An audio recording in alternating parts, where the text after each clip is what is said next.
What a rush. I'd like to show you something.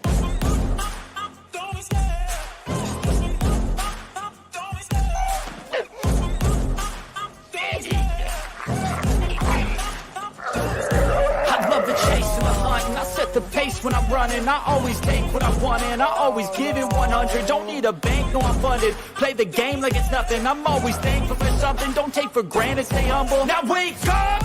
It's time to look at the enemy. Look in the mirror if he is no friend to me. It's not working out, maybe it's the chemistry. It's time to break up so I can make a better me. Better believe in your mind, cause it's everything. You can mold, shape, find almost anything. All it takes is some time and some clarity to find your identity. It's mind over everything.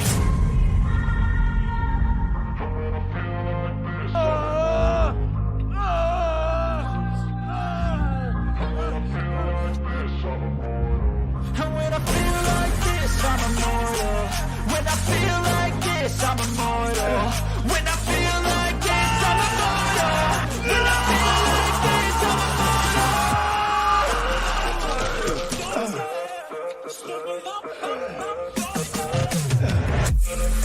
You have to ask yourself one question.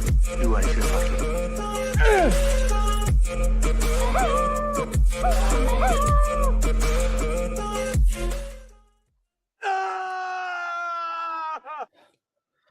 Woo! How are you all doing tonight? Man, we got a huge crowd in here tonight, and I thank you all for being here early and right away. We are late, but it's so early for us in the sense of when we just started. But thank you. We're waiting on some. We're doing things, and things needed to happen. But glad to see you all here early and right away.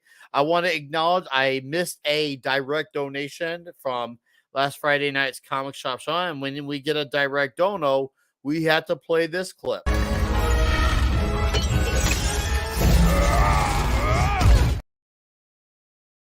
Yeah, and that was TZ Burton for $10 on Friday night's comic shop. I'm saying let's kick off another toy drive. Oh boy, that could be trouble, TZ. But thank you for your direct donation, sir. All right, let's acknowledge some faces here on the 107th episode of Toxic Tuesday, Army of Darkness. We did the Evil Dead. We did Evil Dead 2, and now Army of Darkness. I'm excited. You should be excited. Let's acknowledge those wonderful faces. What's up, Empress Anna, Mech1164, Po Baby 74, David Glenn, Jonah Hex, Dearest Aaron Ratliff, Anonymous Gamer Mecha J, the Gilded King Vince Womack, and Emotionally Unstable Amphibian Stephen Mack, Dark Viewer Bone Heap Juggalo Deathcock, Brian Barth, hello, D Bud Martin, Anima Confusa, Gwagnar, Keely Chow. And who else? Billy Go Boom. What's up, Billy? Nice to see you here, man. Yes, hail to the king. Kay Roberts, hello. You guys are here early and right away. Let's enjoy tonight, all right? Because this is the trilogy ending of the Evil Dead trilogy. Oh, Rita Muhammad, what's up, man? There he is. There's my guy. All right, seriously, this is the ending, guys. Army of Darkness. We went horror comedy. No, comedy horror, because there is a flip of the two, and you know what, we're gonna have a swing of the axe with that one. So let's bring in our dudes here. All right, we'll start off with the Midnighter himself, the man who has his own toy now, Mr. Tom Connors, aka Bat Tom himself. Hello. Hi. How's everybody doing? Oh, we're doing. I just saw you a few minutes ago. What you did? Yeah. I did, yeah. I brought this along. Don't just you in dare case. say these words. Don't you Well, dare. I picked it up and I said the words. Sorry, it's fine. It's all good. We're fine. Okay, well, did you at least get every syllable? Like every no? Come on, dude. Enough. Necktie, nectar, nickel, like noodle. Nickelback. It's an N-word. Newton. Good to see you, Tom. Good to have you here, man. It's great. How you guys doing? Oh, dude, I'm doing. and I know you're doing, and I know we're going to enjoy today. Oh, hey, look, what's up, Price of Reason? Thanks for dropping by, dude. Nice to see you here. All right, let's bring in our other dudes. Our man who makes our show as wonderful as it is, Mark D with a C. Hello. I hope we got the right movie tonight. Was this the movie, that classic sci-fi movie? Day the Earth Stood Still, right? That's the one we're doing tonight, right? Yeah, Clactu Barada Nictu, right? Yeah.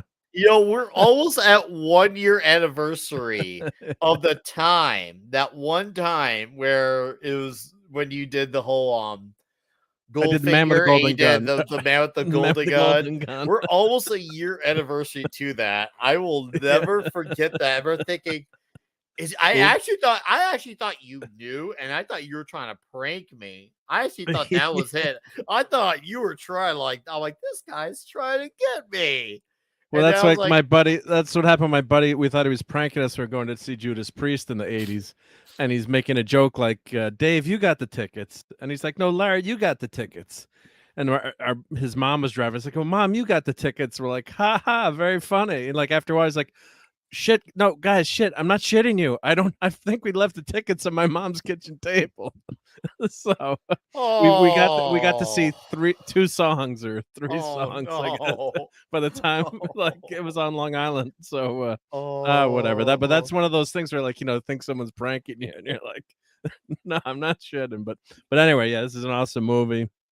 A lot of fun tonight. Going to be doing some clipping as we go. I got to get some of the Hail to the King, and we got that alternate, or the original ending. We'll talk about that. But yeah, this is one of the all-time best movies. So yeah, we're gonna have fun tonight. Yep. All right. Let's quick acknowledgement. Vulcan Lives, Phoenix 908, and Philip A. Demick. Nice to see all you wonderful gents here. Hopefully you guys are having a good night. Let's have some fun. All right. And we have the man with the hands, and he's the real one who gives the handies, unlike Does he have a metal Randy. hand tonight? Oh, I wish I had a metal glove. I need a metal glove. opportunity.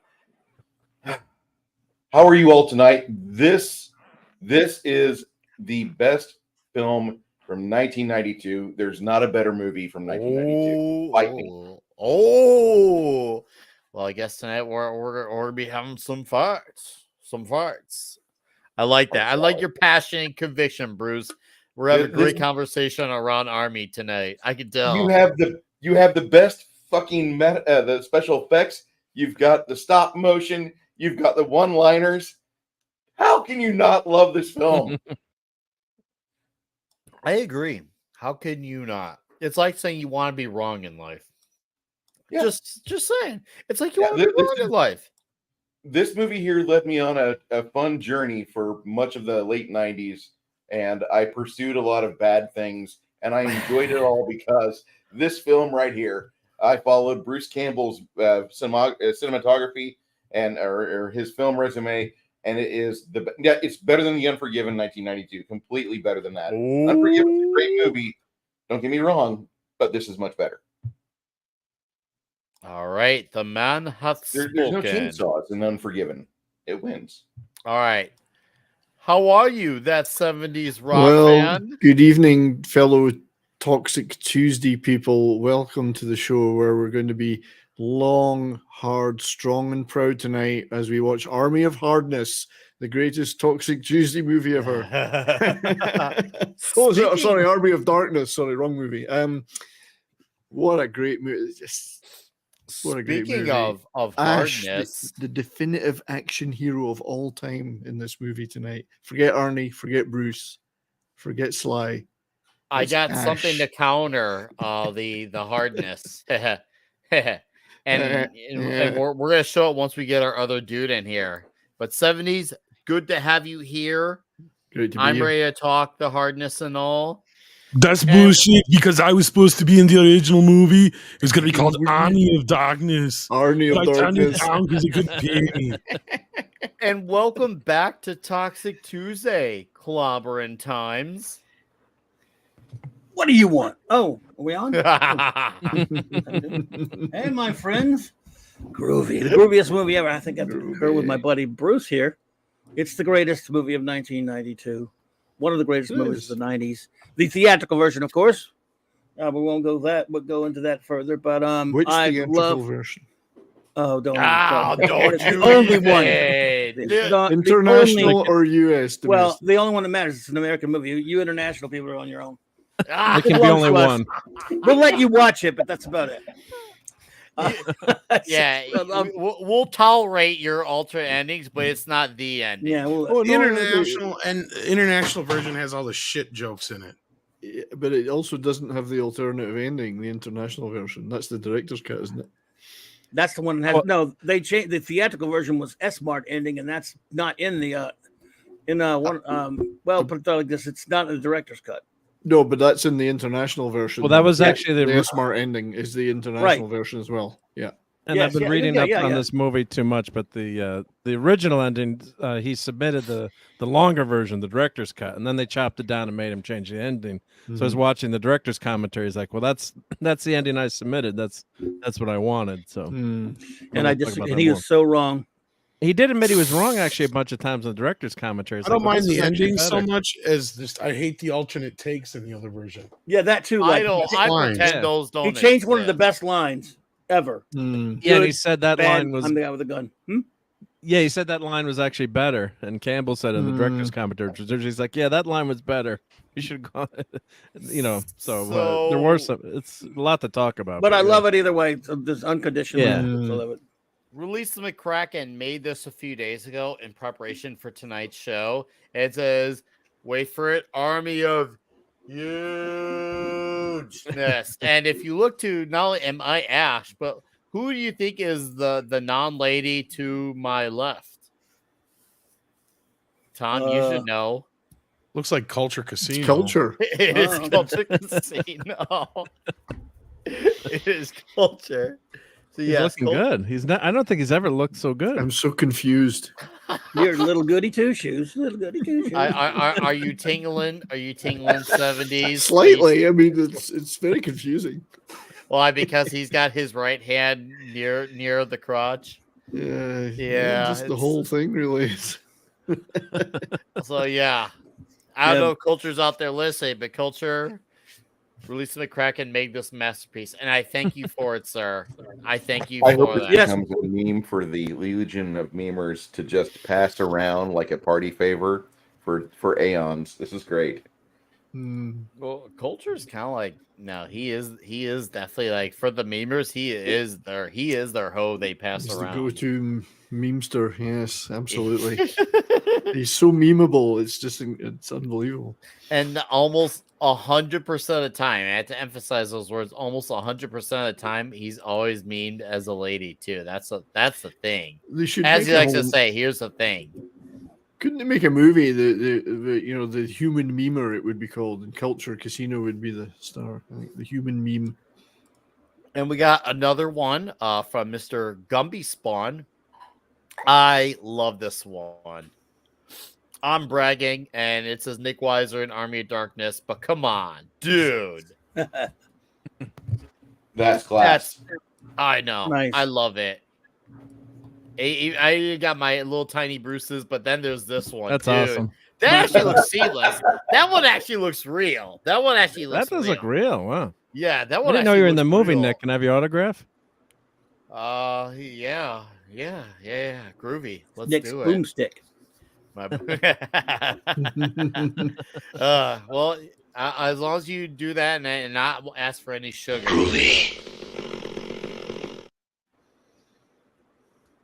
Thank you, Gumby Spawn. Appreciate that body of work, sir. Yes, no, it does work. So, yes. Oh man, Army of Darkness. Yeah, for me, as I've stated before, this is my personal favorite because I said the Evil Dead was the horror, and Evil Dead 2 was horror comedy, and Army of Darkness is comedy horror because they do kind And of have adventure. the Slapstick. Oh and yeah. action. And it's funny because like if you had to imagine if someone pitched Army of Darkness to you on paper, zombies, medieval times, big giant car that looks like something out of Mad Max, and you're like, how does any of that make sense? Oh, and then throw in Ash in the mix from Evil Ash Dead. and Ash and Evil Ash. 2 Ashes. Yeah, Like Ash. evil. Yeah, Ash and Evil Ash. You got the villain's the bad guy, and the villain's a Ash good guy. and Bad Ash. It's kind of like reminds me of in the sense Big Trouble in Little China, where you have all these really random things, which they're not so random, but all these things put together. Like, holy crap! That everything about that sounds redonkulous, but it happens. And man, I actually prefer the original title to Army of Darkness. whoosh the are you talking about the What, Bruce Captain Campbell Supermarket? title? Medieval Dead. Supermarket. Yeah. Captain Medieval Dead, Supermarket. yeah. Oh, that way, yeah. That is a good title. Medieval. That is a great title. Yeah. But what's Well, called there's that Captain one Supermarket in title- Japan, wasn't it? 70s. Captain Supermarket was the Japanese one, according to Yeah. the article we were all reading. Yeah, it's called that in Japan. Where's that Captain witch Supermarket. bitch title? I can't remember. There's a weird one. Something about the witches are bitches, or what was that for the second? There's the one of them had a There's so weird many title. foreign titles. Are Yeah, always great. there's so. Oh yeah, there's some really weird titles. I'm just like, Oh, yeah. what? Yeah, it is like the witches are bitch or something like that. I don't get it, but I'm like, bro, yeah, there's some countries that would have child. I remember there was one. I think one country had Book of the Dead, which I could see that Book of the Dead because it really is about a book of the dead. So it's like, okay, a little on the nose, but I'm with that one. I could get with that. So apparently, when he's captured here with Duke Henry the Red, I think Duke Henry's one of the captured people, isn't he?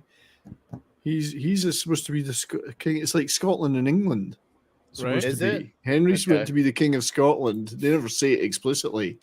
And then, of course, Arthur is the king of England. Yeah, so it's just that's just something I read. I mean, I don't know if that's if the director ever said that or the writer. It's not supposed to be King Arthur, right? From mythology. Yeah, it's kind of meant to be an England Scotland thing. But. Yeah. This is also the first movie where his voice sounds the way we know it today, too. If you notice in the first two movies, his voice doesn't sound the way he does in this movie. Go ahead, Clubby. Oh no, I was gonna say no. I was just answering, agreeing. Sorry. Oh no, I thought you had something. Bridget. Well, the guy that plays Anselin was on a great episode of Doctor Who called Battlefield not long before that, and he was one of Arthur's knights from the future. So, yeah, never know. The one question I have is that why did they change the in the beginning of the second movie he shoots the Deadite or the Harpy, whatever you want to call the demon, kills it, and they all kind of look at him, and they don't have any of that in the start of this movie. They just kind of attack him, and then the director's commentary didn't even address that. Sam Raimi says "fuck continuity." That's why. It's just like the that's recap. exactly It's what. the recap of the recap. Oh, I know, right? It's a double Like, recap. It's a very It's the meta redo thing. of the redo. Yeah. That's right. The meta. Yeah. This is the meta recap. They keep getting new Lindas, of course. I Yeah, think, right. They got she's another the best Linda. looking They Linda. couldn't- And they couldn't Yeah, even yeah. give her. They couldn't even give her long hair for like a wig because This she had one's long done. hair We're- in the we're gonna second need movie. more. And they're like, Brigitte oh no, Fonda. we'll just go with the new. We'll just go with the new hair. Look, everyone will forget about it. It'll be fine. And then she went from Cheryl to Linda. This is the same time where they're filming or getting ready to film the movie Singles from 1993, I think. Okay. So she's at her peak there, probably too, almost, right? Or She's like the FBI guys in Die Hard. We're going to need another Linda. keep running out of Lindas. You Yeah. keep running out of Lindas. I always associate that joke with dinosaurs when they blow up the Timmy guy on the like Mr. Science dinosaur version of it. And he's like, "We're gonna need another Timmy." Oh, Bruce. And we got Dawes Wolf in here, who's now been a member for 1 month. Thank you for your support, sir. I appreciate the acknowledgement. Hell yeah. He skipped over one of my favorite lines. in the This movie, singles. Go ahead and say it, Tom. Go ahead, have it. too. It got into my hand and it went bad. So I lopped it off the wrist. Whoa, was like double the subtitles there. I saw that. Did you see Yeah, that? some of That those. was- Yeah, sorry guys, when I was clipping it, some of the subtitles got Oh, messed up. good but- old. Oh, I'll just blame Handy Randy on This it. isn't the man with the golden gun. What's wrong? Ah! The man with the golden gun. Well, hello, Mr. Fancy Pants. Got into my hand and it went. Oh, we didn't go past it yet. It got into my hand. Or did you rewind it? No, Yeah, it got My computer crashed. I Was lopped starting it off at the starting wrist. the movie. So yeah, so It's okay. It's okay. I figured we get some double shots. It's okay. And actually, they refilmed this because they said they wanted to make it faster. It was too slow in the original movie for the But it was recap. funny so- because they actually still use this footage is from some of this is still from Evil Dead 2, which is funny. But yeah. Yeah. So I don't It's know like, if they it's just too fudged it and didn't realize they reused the footage because I don't think they were supposed to. Was the whole point. No, Raimi said in the commentary they had it, but he said the cutting the handoff was too long. It was like Oh, we were okay, joking, like it was too slow for the recap. You know, for the recap, they wanted to Because speed some it of these up. are new shots, but then you see the other shot there from Evil Dead 2 where she's still in the background there on the floor. And I think this is a so new it's shot mixed here. up, right? Yeah. So some of it was new, some of it was old. Yeah. Yeah. And I believe this is from the original Evil Dead 2, yeah. You can kind of tell by like his shirt's bluer in the newer. Yeah, see, his shirt's bluer in the newer stuff compared to the older stuff. It's like that darker You gray can see blue. a difference. So, Yeah. but I guess you're right. Yeah, Raimi didn't care about continuity. Where's this time right? where it mentions Bruce Campbell in the title too? As Bruce, not just as a kid, but Versus. Bruce Campbell. Yeah, right. Versus. Versus I was just the like, World Crime League. I remember being really confused about that the very first time I ever saw it. I was like, hold up. Why did it say Bruce Campbell versus Army of Darkness? I did not understand. Well, the Like, I thought it was continuity just- thing was actually a quote from Sam Raimi, I believe. Sorry. No. You're good. I appreciate the interjection, if anything, because I did not understand that at the time. I was like, what are these guys going on about Bruce Campbell? I thought his name was Ash, not Bruce Campbell. Now we're at the end.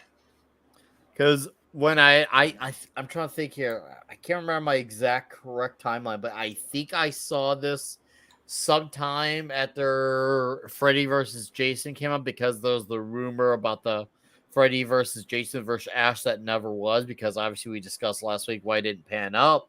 But obviously Ash did have a few comics besides the Freddy versus Jason Ash comic.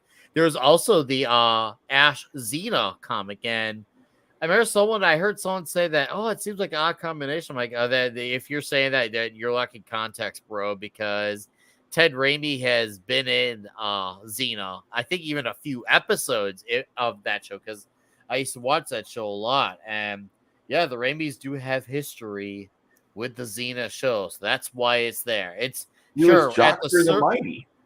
Yeah, well, at the surface level, it seems like it does make sense. But if you look in there, like, oh, okay, this wasn't just thrown together. This was there because, well, there's people work on these things. There's history per se. But yeah, actually, I think he has a few more comics series that he's done. I think there's an Ash versus the Army of Darkness as well. I think it was called, that was a limited series. Clubby, do you remember? I know there's quite a few of them.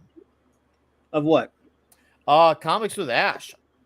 Oh, they had a Freddy versus Jason versus Ash comic. Yeah, right? I mentioned Which that I had. one. Yeah. Oh yeah. There were a lot of Ash comics. Oh yeah. Yeah, there's one called, wasn't there one called Ash versus the Army of Darkness or something along those lines? I swear there's one called that, Ash versus the Army of Darkness. Yeah. Well, I can easily look it up. Of the show, there were a ton of them. I mean, Yeah, Ash definitely had a lot of history of comic books. I like that. I like that a lot. Look at these guys. I wonder how handy Randy would feel if he was just the hand that was cut out to know that he has no place amongst all this shite. Like, seriously, Handy Randy, are you listening out there? Yeah, Handy Randy is the miserable bastard. It is interesting though that they changed this from the ending of Evil Dead 2. I mean, yep, totally ignored it. He didn't care. Totally ignored that. And there's Discount Merlin. It's kind of like how they ignored that when in Evil Dead 1, how he went to the cabin with Cheryl instead of Linda, and there was a few people of them and not just him and Cheryl, aka Linda.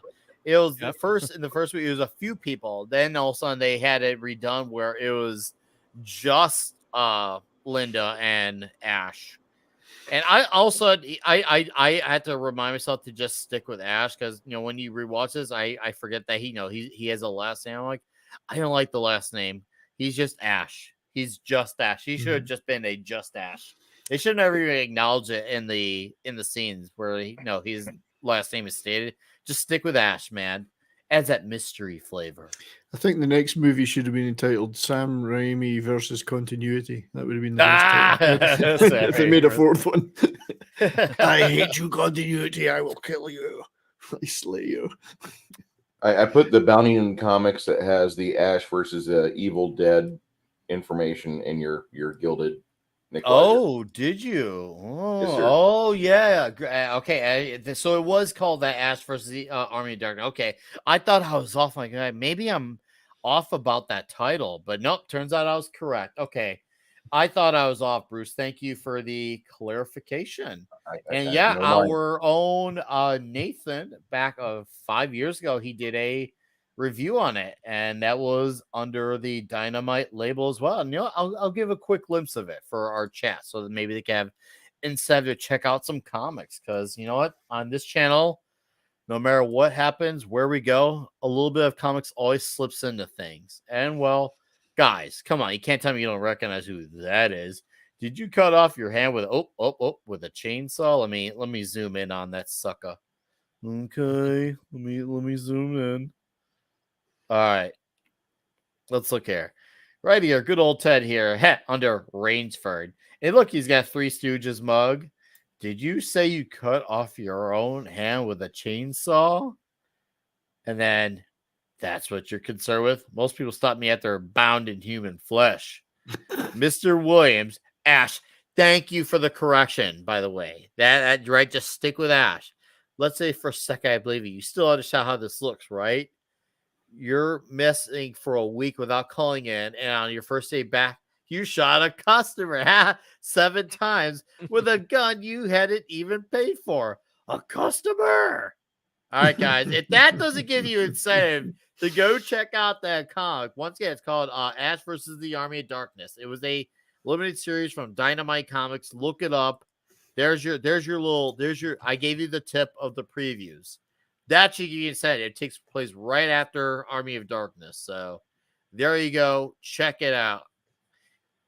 I actually have not read that myself, so I'm gonna do the same thing myself as well. After I read my monster books, of course, because I read Tomb of Dracula 50, so gotta get my other ones done. Right, Clubby? Nope, Clubby's gone. He'll be back. He'll be Sorry, back. I had to mute for a second. I was looking for his message. Oh no, you're Apologize. good, man. But yes, You're good. can't wait.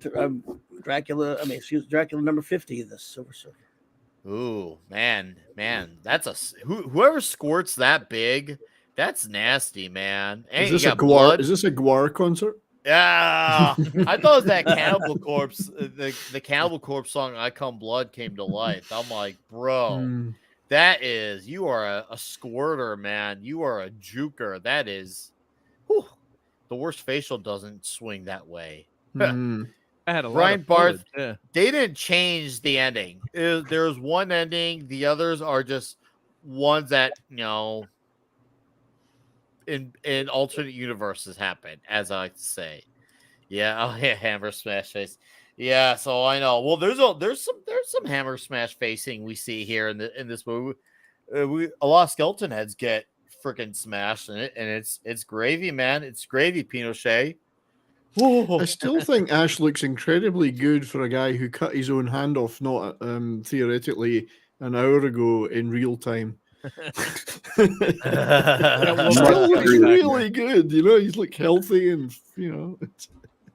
Well, he I never even saw these assholes before. We never met. Tell him. There's nothing I can do here. I don't think he'll listen, lad. Oh yeah, that's what he said. I don't think it. And yeah, he's not wrong. He's not wrong. I mean, we all saw the one dude get thrown down there, and it didn't work out. It did not work out good.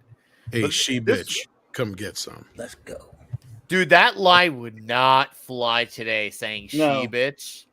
I laughed when I rewatched it. I'm like, yep, that's a line of cancellation nowadays. She bitch. I still say it all the time once in a while.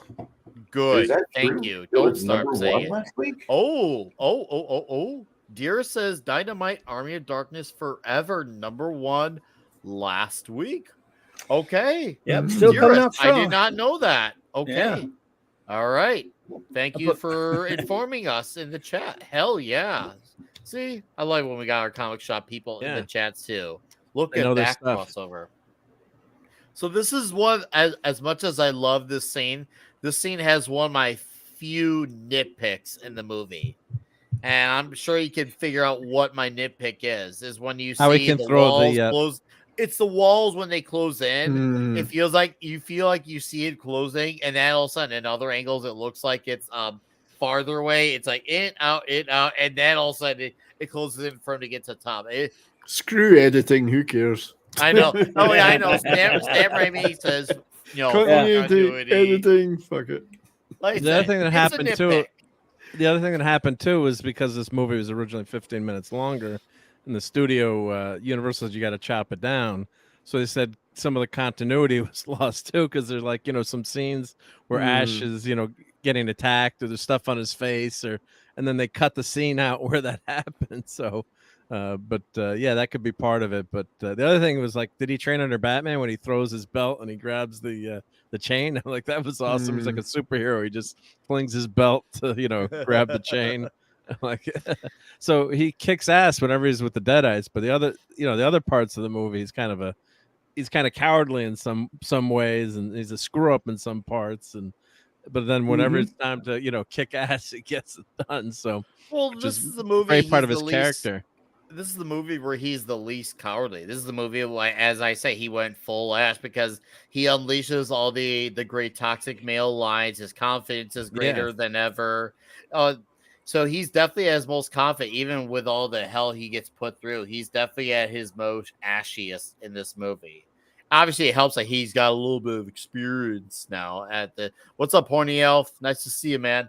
So yeah, no, and then his infamous chainsaw. He's got the metal hand, and we get to literally see him face himself a few times, and in various incarnations. Might I add? We'll get to that later. The only thing that moves slower than these walls is a garbage compactor on an Empire ship. I do have to say, I think they made that intentionally to make fun of Episode 4. Maybe. It just struck me that Bruce, you're right. Yeah, I feel like that scene was done better. Maybe I gotta rewatch, but I swear I thought it was done much better than New Hope. It's much better than New Hope. It's called Star Wars. That's true. Yeah, no, you're not wrong. No. I know. I'm just being. It's actually called Episode 4. Oh no, it's Star Wars. Not by me. It's called Star Wars by me. I like that title. Star Wars. Oh my God. I also think that Ash is like a third edition Advanced Dungeons and Dragons fighter from 1988, and you realize that as long as he is in the combat with zombies, he beats them on initiative, and that's why you see him just fall all over the place.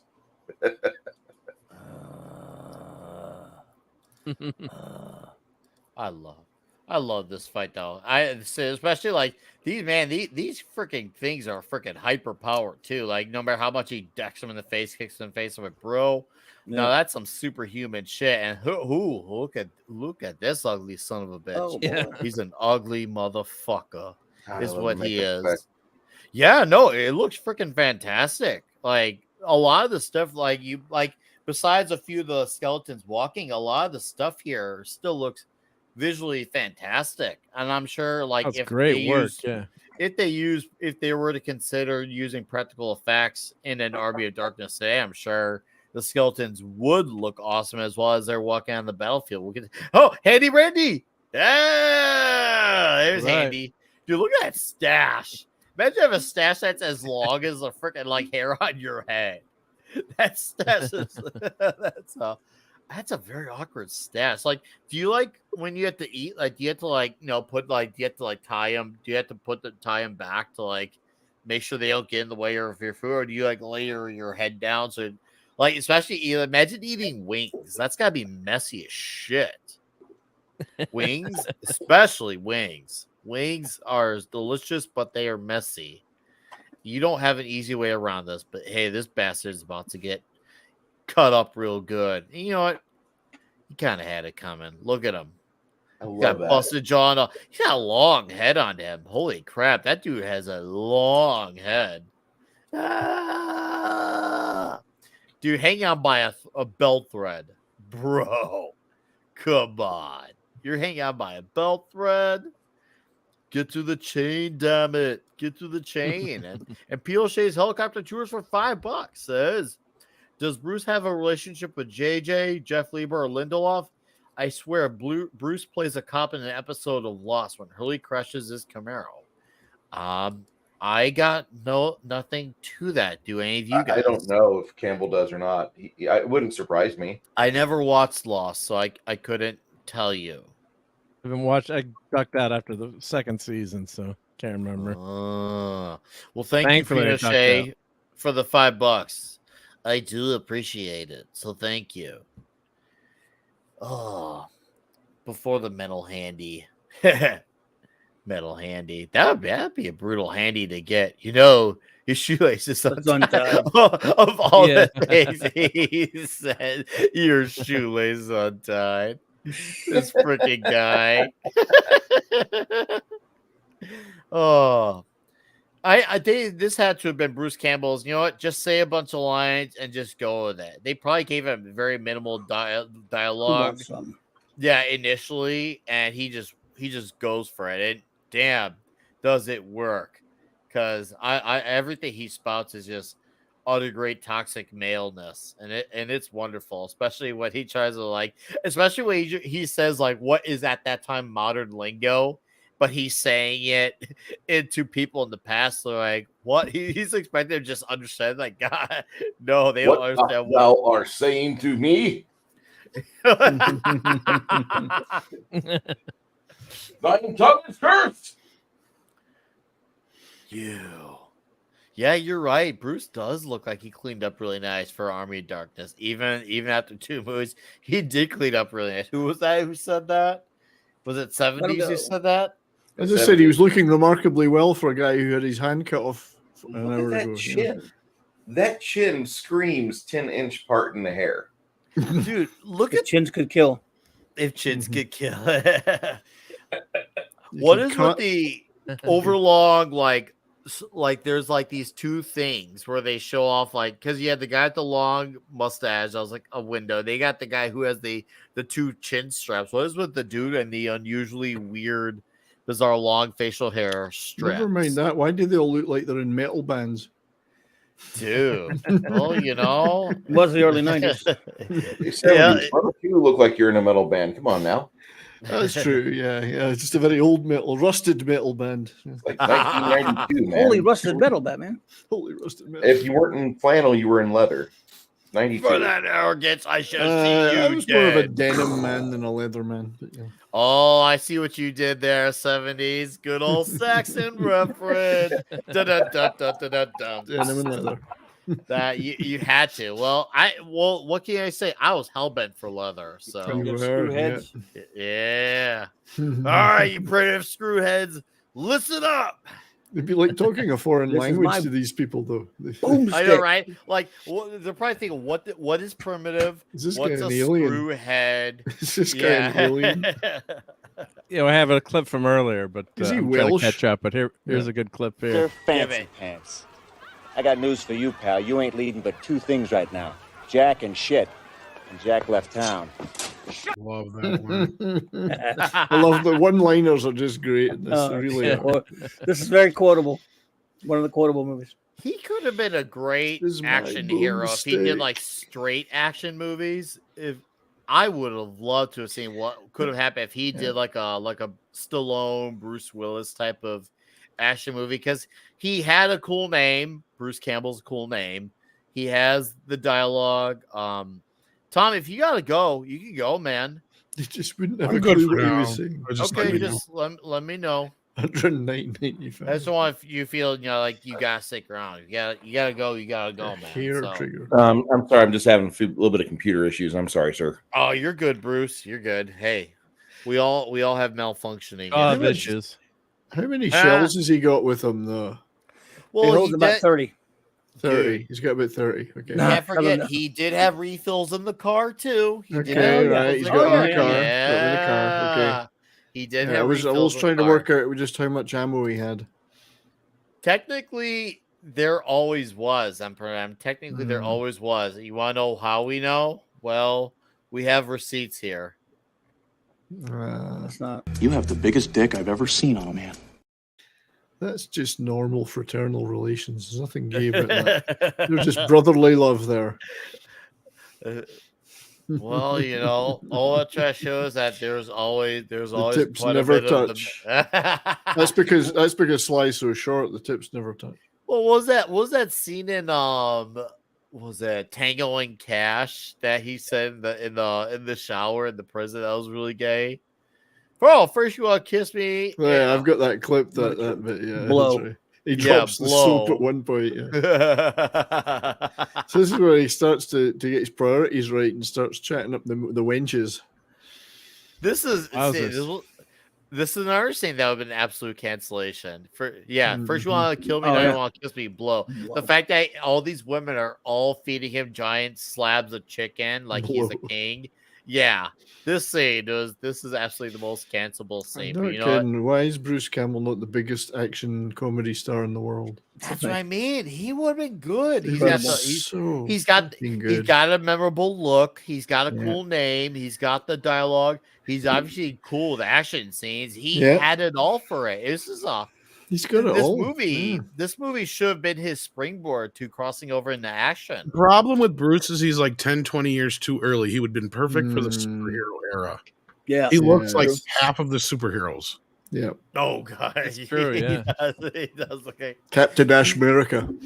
He's got in that Valerian movie. I was like, Valerian should have had Bruce Campbell in it. Right? Oh, yeah.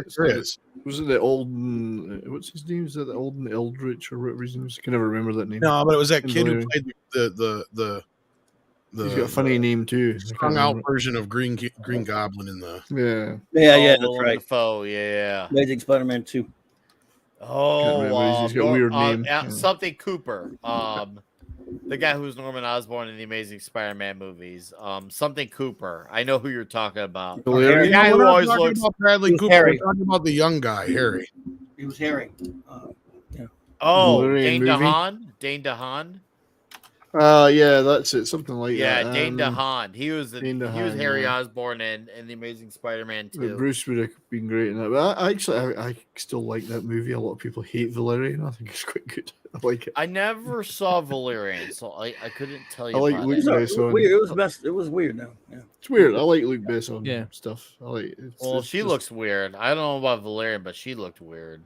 By the way, that's right. Vince Womack Campbell was great in Sky High. I love that movie. Coach Boom. And Vince called it too. That's Patricia Talman as the witch. Oh yeah. She was great in this part. Yeah. So they mentioned the commentary what a good actress she was under all that makeup too, and she's of course a stunt woman as well. So it was a perfect combination for that role. One of the few times Ted didn't play the role. Yeah. Oh, he has a part much. He's one of the horror hags already. I know. Yeah, he pulls off a good hag. I have to remind myself. Oh, hey, that's freaking Ted Raimi. He knows how to hag it up. Yeah, Yoshi. Let's go. Oh God. I gotta clip that one next. Yep. You have to be able to deliver those as well. He delivers them so well. Otherwise, it would just sound stupid. Yep. Yeah. Those words, yo, she bitch. Let's go. Gotta be considered anti-trans. It'd probably be considered anti-everything. It's the phobism. I love the fact that he puts his gunshot, the shotgun from behind and shoots that thing. Like, dude, that reminds me of freaking Dante from Devil May Cry. I was like, damn, dude, that's shotgun with style when he shuts the shit out of that thing. Oh, groovy. Yeah, we got the discount Merlin there. It's Merlin, but not Merlin. Merlin, but not Merlin. Good one, Darius. Oh, that was perfect. No, those are her pronouns. Suck, Oh, yeah, Demon suck Fist. you bus. Suck you bus. Oh, you guys killing me. I love it. No, this is where This is where he realizes he can't, conveniently get through the entire movie without a hand. So he's got to have a metal hand, and somewhere out there he knows Handy Randy is watching. He has to make sure he, doesn't get left out 2 movies in a row. And somewhere out there, I'm sure Handy Randy. Oh, dude, that looks like a Handy. That looks like seriously. That looks like that could be a Handy Randy avatar. Straight up. Are you out there, Handy Randy? Or are you not in? Are you not in the chat tonight? Let's see if you're present to see your own hand right there. Oh man, how's it? I figure this scene would make Handy Randy feel jealous. It should, because that hand could take more than a traditional Handy Randy could. Juggalo's got a good point here. He's got great Iron Man engineering stole skills. this Solves scene. idiocracy levels. He suddenly becomes the smartest guy in the world because he's been catapulted back into medieval times. Well, he did say. Go ahead, Mark. Go ahead. No, I was gonna say that hand is just ridiculous, but I love it. It's like world's greatest prosthetic hand. It's like Handy Randy would love that, but it's totally ridiculous, but it's so perfect for this movie. I mean, because it works. It's a functional hand. But the great thing about it, then they don't have to worry about like faking that he lost his hand anymore. So I'm sure Campbell liked it, but it just fits in. It's like, who cares, so right? cool. I mean, it's just awesome. What I love is in Ash versus Evil Dead when he never does anything new to it. He still has it. Like, because I still have not watched that show. Oh, that's he doesn't get it like fixed or anything done to it or anything like that. No, just leave it. Yeah. And I got a couple. There's a clip that's from the beginning of the movie, but shop smart, shop S-smart. I use that line all the time with people. Shop smart. And then, of course, here's the boomstick one. All right, you primitive screwheads, listen up. See this? This is my boomstick. I mean, he's so good. Like, I can only picture him in this role. It's like another canceled line for today. Straight up. Because even though he's not saying anything, even though he's not really saying anything bad, it's the fact that he just acts like he's gonna shoot the gun. It's a whole you're posing a threat by shaking the gun. Give me some sugar, baby. Now wait, who here has scored using that line? Everyone raised their hand. No. Oh, I've used it before. I've used it, but not with any results because I didn't know the movies. Got to know the movie. I Vince is great how that scene, like when Iron Man, Tony Stark is building. Ash is one of my models to be a man. I mean, if you haven't figured that out by now. Oh, I have definitely very good role model. Dude, come on. I didn't say every single syllable, but I said the words. I know you're right. It's an N word. I remember laughing so hard. I thought he was gonna say it. Nickel. Naruto or something like that. I was like, he's really gonna go. It's a great reference, though. I'm glad Mark started the show with that. Yeah. Great reference. Well, here we go. For if all he sends him back to the future, if he sends him back to the future, then he would be history, because he's history in the future. This part of him is history, so he would be in. Black Tube, Barada, Nikto. You said necktie. You must die. All Ash had to do was watch that movie over and over. It would have been fine. Obviously, he had never seen it. No, of course, yeah. Hey, JT all right. Gunn is there. Hey. Said the words. Well, Philip done. Is saying, is that Kirk fighting the Gorn in the background? It probably could be, because it is filmed in the same area, isn't it? Yeah, like they did Bronson Canyon and all that. Yeah, they did the original ending was the Bronson Canyon too. Yep. So they had a big kick at it. Yeah, it's like Vasquez Batman Rocks, 66. Yeah, Vasquez Rocks Park. It's all where they filmed that stuff. Yeah.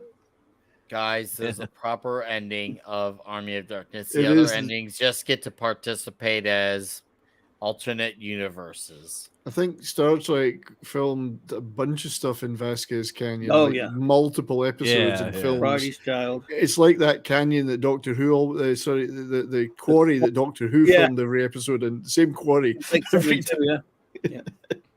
I have not watched this movie ever on TV, but from what I've been told, I hear that some of the deleted scenes that were deleted from the theatrical cut end up being on because the they had TV to pad cut. it out. Yeah. Oh, yeah, I can see that. Okay, They so there is actually have merit the to TV that. cut on the new Shout Factory 4K. It's actually just a VHS rip of it, but Yeah. just so you can see what it was, just to see what was cut out and what was changed. But that's all it was, because the movie only runs 81 minutes. Yeah. Oh, It's just one of the tightest movies ever. And that's all they did, is just add like 8 minutes or whatever, just so they could pad it out for commercials. So I think it has some more of the Little Ash stuff, like when the little guys are running around, just stuff that's in like the international cut and the director's cut, just added back in basically. Well, to be fair, I would have not minded. It wasn't necessarily needed, but the Little Ashes I don't mind at all, because it was fucking funny and very. That's one of the only parts. amusing. Other parts of the director's cut I enjoy a lot is because they get a few extra bits. Yeah. Well, the international one that was shown in the UK was the 88 minutes. So it had That might be basically the same as the TV cut. between. I Yeah. think it's somewhere in between the two. Mhm. It's got a lot of the stuff that's in the director's cut. Although And that's kind of my it is missing a few bits and pieces, especially with the Lilliputian part. I can never say that word. Lilliputian? Yeah, it's missing some of that, and I didn't know until I saw the director's cut what was missing. It has got a lot of stuff that isn't. in I the just US remember that's the theatrical. bulk of the stuff that's added to the TV version, and then other than that, it's just little bits and pieces here and there. They It's did like it's all the same kind of stuff though. That's in the international and the director's cut. international one's got a lot more of this sort of skeleton army stuff. Storming the castle, there's stuff in there that you didn't miss too much. Yeah. Not being in the. And actually, it plays better too in as the shorter version. And Raimi was saying too, like there's a lot of skeleton army battles. A part of the battle they cut out like 10 minutes of that or 8 minutes of that. And he said it actually flows better. He's like, looking back at it, he's like, yeah, this is actually too long. He's like, I like the stuff with Ash, much better when he's, you get that personality and. These kind of moments, and of course you can see now in the 4K version that like the stunt doubles for him there, when normally you can't see that on the big funnily screen. enough, I actually think the US theatrical cut has got tiny Ash stuff that isn't in the international. There might be some, so it's got some better stuff almost, even though it's a shorter cut. Yeah. You have a Here, tiny I'm Ash. posting an article. If, a lot of people love this movie, so I found this couple articles, and they explain all the differences between the movies. So it's just you can read into it, and they go list by list of what's different on each version. So there's quite a bit, and there's actually a fan version out there where someone put together like every single minute of the movie that was available, like as a fan edit, because each of the 4 different versions have different things missing. So there's different takes as well, because that's like an oddball running time. Because what I got here for the theatrical cut is 81 minutes. Yeah. For the international cut, it's Vince is on the other side of the planet. You gotta remember That's that. what I Vince was is wondering. he's on the other TV side of the cut planet. is 90 minutes. So I wonder. Well, that's what I was wondering, if it's either like. Go. I don't see one there. Let me zoom in onto that. So yeah, that's exactly what I got here. Although my TV cut says 90 minutes, but yeah. See, if this came out today, if Army of Darkness was a brand new movie today, it would have all the endings put together. As we're in a day and age where every movie nowadays has 5 endings, so this movie, to be more inclusive, would have all the endings. Well, I was wondering if he's in a PAL country, because what you'll have sometimes is it'll be like the international cut, but it's sped up a little bit to make up for the 30 frames per second as opposed to 24 frames. Could be. So that would cut down the running time, because that's the same thing with like Ninja Turtles. Like the international cut is like 90 minutes, but the regular cut's 94 minutes. It's because it's been sped up for PAL, and there's a few trims So like it cuts it down by like 4 or 5 minutes. I mean, they may have cut it in the countries in like Australia and New Zealand with different retail VHS versions. Maybe. Like these would not be authorized. I don't know who would make those edits. Of Well, course, my understanding is this, because this is why there's so many different cuts. Dino De Laurentiis owns the international distribution. So that means anywhere outside of the US, Dino owns it. Inside the US, Universal owns it. So that's why there's there's so many different cuts or whatever. Yeah. Yes. Yeah, so it's the original version Raimi submitted. Then you got, like as Tom said, you got that international version that Dino did with 88 minutes. So we cut less. And then theatrical version, Universal went down to 81 minutes. And then the TV version, they padded stuff back for commercials to 88 minutes. But I think, I mean, I love the shorter version. Sometimes less is more. I think it just. I mean, yeah, there's bits plays and a lot pieces better. I'd like to have in the other version, Yeah. but as a flowing film with the best bits, the theatrical cut wins. Yeah. Yeah. Because the fight, I watched the director's cut, and the fight is actually a little bit too long in some. Okay, so I parts. was right. Vince says so. Yeah, so you'd have the 88-minute cut. It's just cut down to 85 because of the PAL. Yeah, that makes sense. Yeah. If you're in a PAL region, that happens sometimes. Wow. They just speed it up just by it. So it's like you wouldn't even notice it unless you We play can't them tell. side by side. That's right. right. When It's slightly up pitched and faster, and sometimes they'll even pitch them down. Right, Brian? Yeah, they do, and that's why, Tom, when I moved to North America, I wondered why everything was moving so slowly. Why is this movie so slow? It wasn't as slow at home. I must say, the Ashes give the Ash a pretty damn good fight. Like they stick a fork up his ass. They put a nail in his foot. They literally go inside him. Really gay. They do a lot of they are some kinksters, man. And when Is it and gay, then when though? It's more self-abuse, isn't it? Really. Yeah, I guess. I guess that's I guess I don't know how you want to swing that, but I just saw as he has problems with himself, and we got to see his others take out their frustrations. Well, Definitely, and obviously a Gulliver Travel homage. Yeah, very much. Yeah. I mean, God, technically he touched himself. He touched himself in many ways in this movie. I love this bit. Oh yes, I mean he goes inside gross. himself. What do you think of that, you little bastard? When he drinks the And they pops up with that eyeball, which that is a hideous looking eyeball on his shoulder. Like, dude, I remember first seeing it, I'm like, you better stab your own shoulder. It's already bad enough you already had to lose your hand, but now you have to get rid of your entire arm. Can you imagine if he had to get rid of his entire arm? You have to have like a cyborg arm.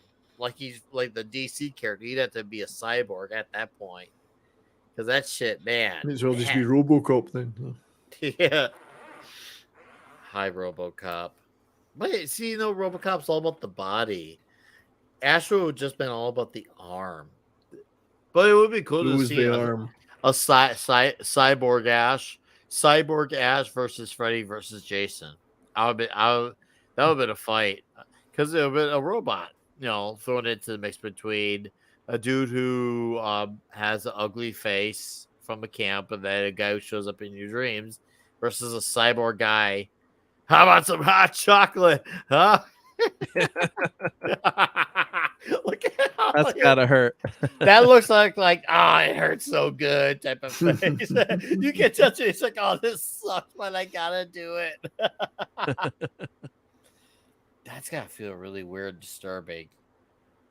I guess the stomach acid's not a problem for the little. That's little what I was Ash. thinking too. But it's still a great scene, though. Yeah, it's like one of those movies. Just don't ask too many questions, right? No, but that eye though is gross, fucking ugly. Like, dude, seriously, look at that shit. It still looks ugly to this day. Like, wow, you ugly motherfucker. And they do it with CGI today, and it would look half as good, probably. Yeah. Oh dear, that's what she said. It's going big.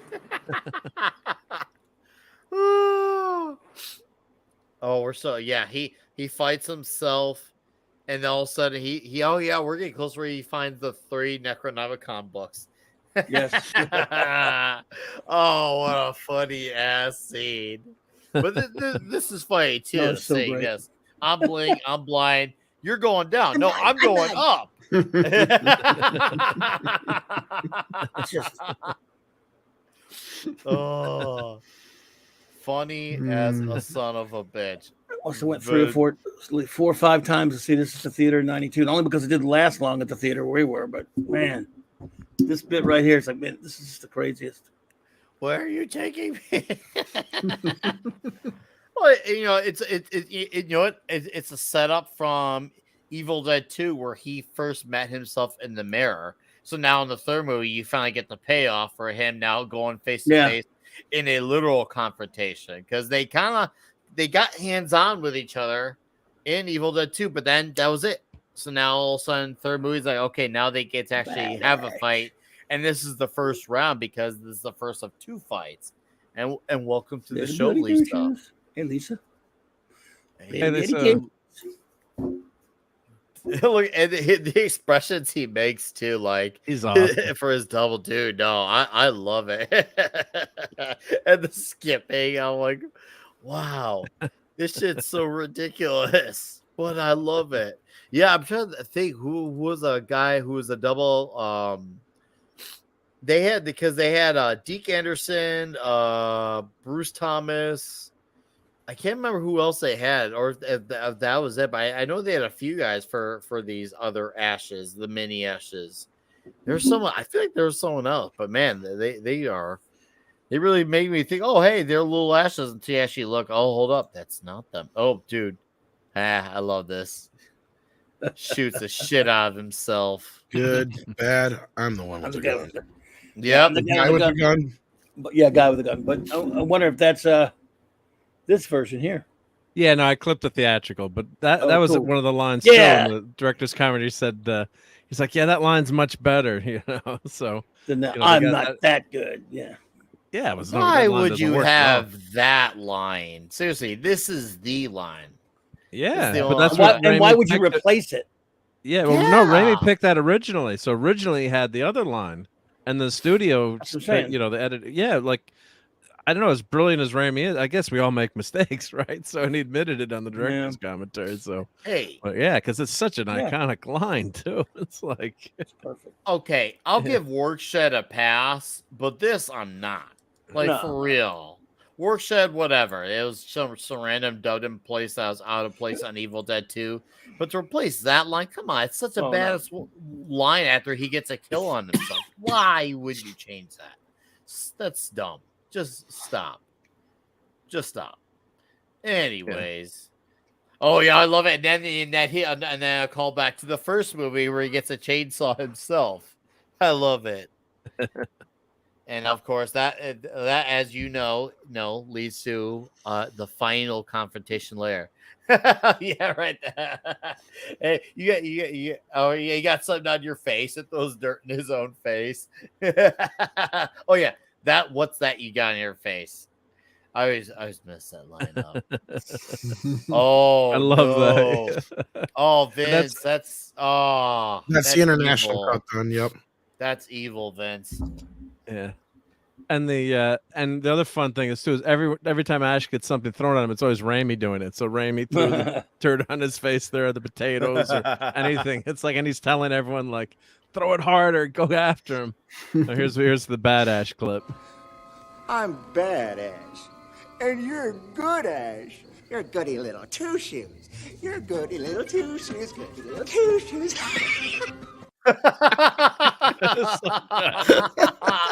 He's so good. Flipping the next line next. Yeah, thank you, Mark. The scenes are so freaking funny. I love it. Such one. Oh, here we go. The 3 books. One bites issue, one absorbs. I remember when I first saw, I originally thought it was gonna be the book to the right. I thought because this could kind of be like a reverse psychology, like, oh, they want you to think it's the book in the middle, but really it's the book on the right. And it turns out it was the book in the middle. I thought the same thing that he was thinking too. Did Dave, you guys think? I honestly don't think it matters which book he grabs as long as he says the fucking words. You think so? See, I I thought it think was all so. about a particular book. I No, always thought I it had think to it be all has to do with particular. that's why he gets attacked by each book because he didn't say the words. And didn't matter. The third book, it may have been the right book. It doesn't really matter because he ended up raising the fucking army of the dead because he didn't say the damn words either. Yeah. Yep. But it's That's a good point. it has one of the There greatest. could only be fights- one book, though. Could be. Klaatu, Barata, In real life, though, there's Necktie. supposedly a few different books of the dead. Nectar, Nickel, Noodle. It's an N word. It's definitely an N word. And then and then the line.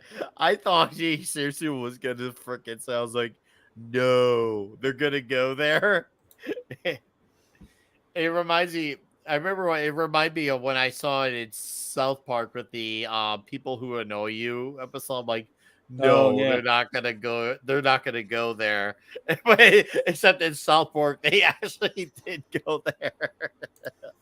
Was speaking of, are you guys looking for the new South Park movie this Friday? Oh god, it's gonna be Yeah. good. Dude, we Heads will better talk explode. about that next week on Mead. We better be talking about that because There's going to be a lot of exploding heads out there. Oh yeah, Seething heads and will gnashing. roll, heads will explode, heads will probably eat hands. The Mhm. way this book is, dude, it's gonna be a war zone for that movie. So, sorry, Tom, you were right about the PAL thing. They said the Australian release in PAL of the international cut is 85 minutes because of the PAL thing. You I'm were right, smart. Tom. Yeah, smart and handsome. I don't know about that. Don't go too far now.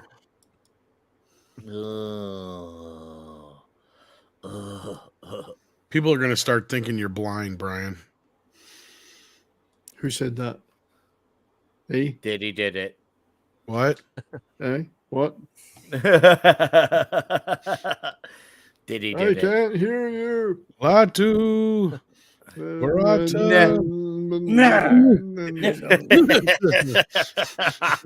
All right. You said the words. But it wasn't like you know Done. every Nicole. It's like the nickel. I love how like you had to be exact with these words. He's like, well, I didn't do every freaking syllable about it. Like he's trying to defend it. He got most of it. So as long as he got most of it, it's totally fine. It's totally fine. It's I didn't say every single syllable, but yeah, I said the words. Oh. The best part was like this the end here. He's like, all right, said the words. Yeah. Okay then. Yeah. And this is back a little bit, but I got this. Good. Bad. I'm the guy with the gun.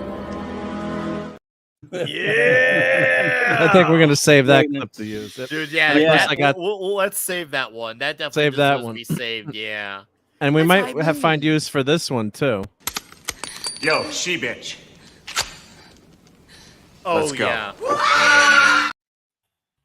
Dude, yeah. No, That'll those- demonetize you every those- time, but yeah. That's fine. Whatever. I It's don't almost care. like you got to put that at the beginning of the song now, at the beginning of the show.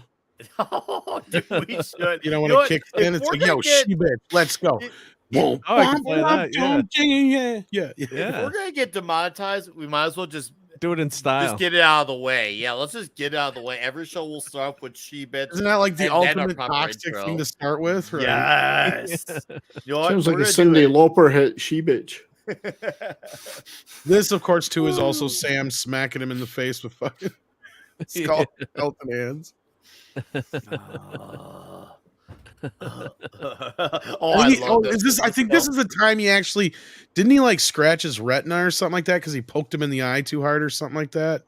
Was it this I think one it or was was the it a different second. I think it one? was the second movie. Was it the but- second one? Well, he Oh. got cut pretty badly in this one. They were saying in one of the fight scenes, and he went to the hospital. And the doctor's like, "Well, which is the cut that you need treated? Because he gets so many cuts." And they Well, that's actually kind had, of like that's kind of like which is okay. the real one or the fake one. I don't know. Oh, go ahead, Tom. I say you guys have seen Friday the 13th Part 4, right? Not in a long time, I've but yeah. The one with Corey seen it. Feldman. Okay, well, you know where the Corey Feldman and the chick hack at Jason with the machete. Well, the one chick missed where she was supposed to stop, and she actually hacked the guy's finger damn near off. Like Jason. So he goes in the emergency room, and the fucking nurse lost her shit because he walks in, and here he is from head to toe covered in all the fucking Jason shit, and she's like looking at him, going like, "What the fuck happened to you?" Because there's like blood all over the. No, this is the problem. He points at his finger. Like, this is the real problem. Everything else is fake. Yeah. He said the fucking nurse about had a heart attack. Yeah. I wonder if the scene where the skeletons are all like poking at his face, like doing funny things, trying to like do a dish and stuff like that. I always wondered if that scene was like a nod to like the Three Stooges type of sound. The sound. That's what I got. That's what I got because with the sound effects too. I'm like, that has to be a Three Stooges.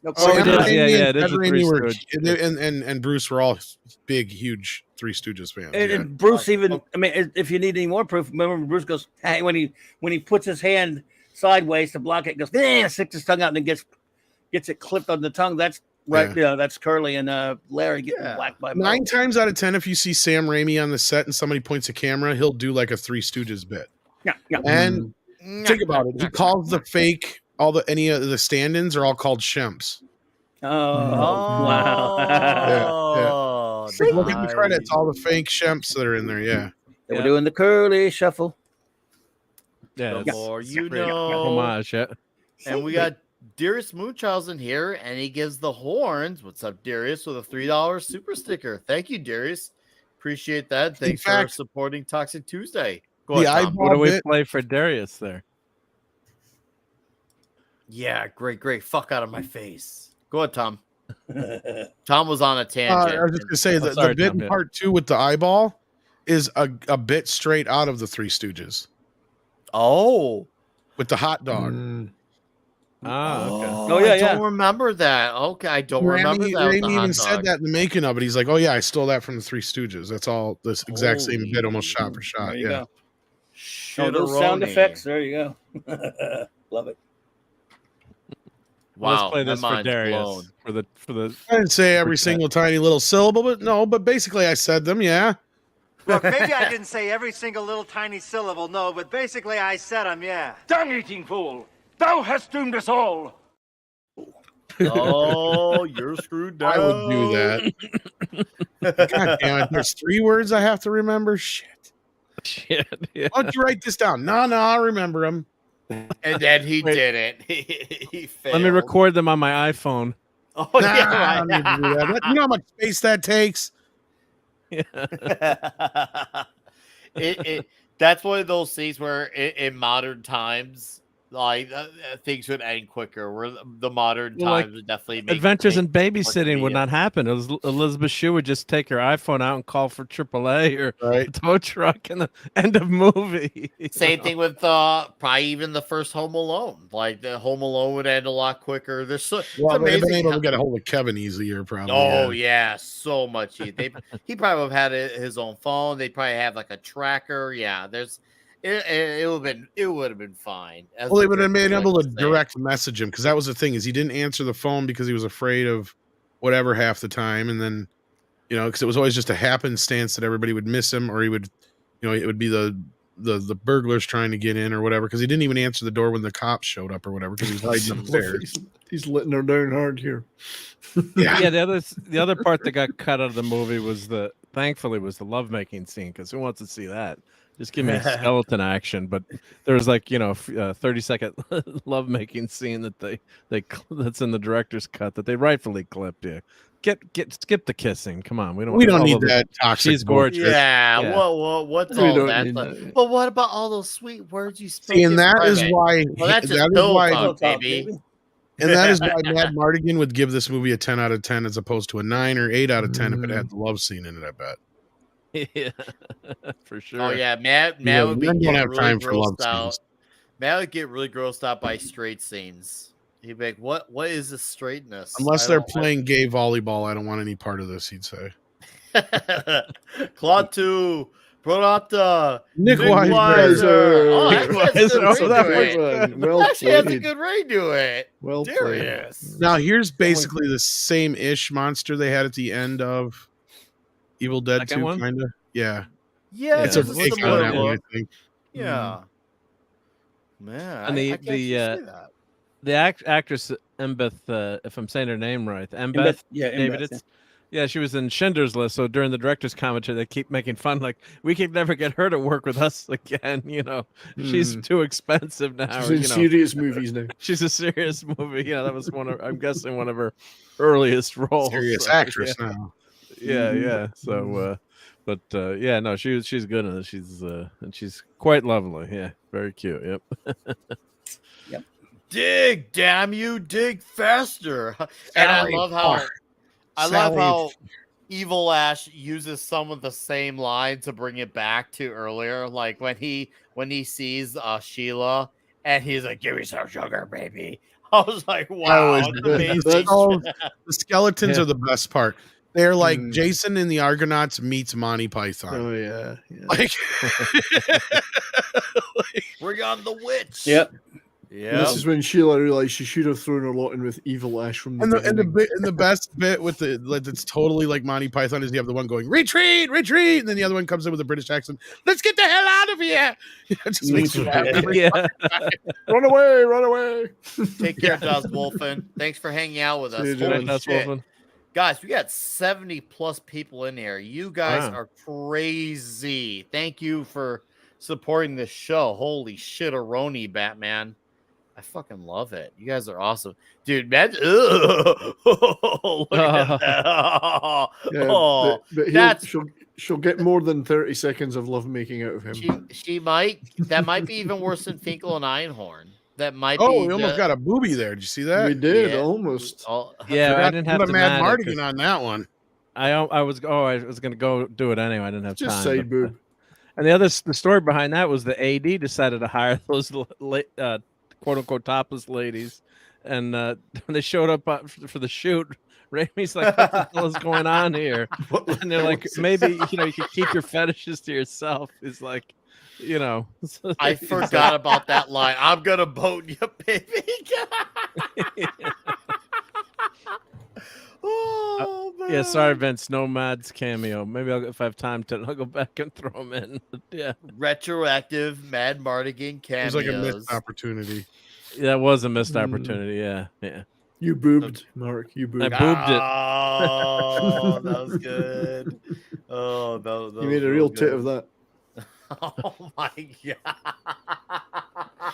You must keep abreast of your editing. Go ahead and run. Rub helmet, cry to mama. I Mama. love it. Cry I to threw Roddy. mama. I say we stand out here and we fight. I love when he actually does the motivational speech. And this is a great one I could have too. stayed in the past. Nope, just me, baby. Just me, baby.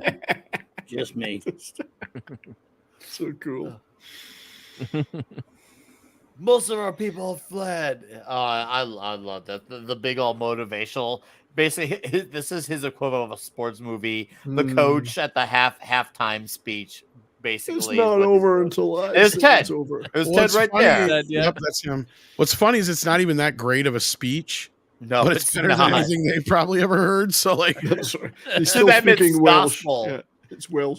what's that's sad what is I- like damn well had this movie come out like in '97, he'd have done like the Independence Day speech. Oh, You know yeah, totally. No, you're right. You're absolutely right. No, to them, this is probably the gospel because, once again, the way he speaks is so far ahead, literally ahead of their time, that yet to them, they're probably like, wow, that's the most beautiful thing. Well, who anyone's compared it to ever said." Idiocracy earlier? It's very much that. Yeah. I mentioned that there's a Yeah, I was gonna say. touch of that in places. He's the equivalent. He's an of- idiot on our time, but like there, he's the In their smartest time, man he's a alive. Yeah. genius and a technological wizard. Yeah. Because Well, the dude, funniest bit with that is when he's making the bullets or whatever or the bombs or whatever, the gunpowder. Yeah. And the fucking science. the guy's he's got the candle and he comes real close to it and he like pushes him away. He's like, you idiot. Give me some Imagine that.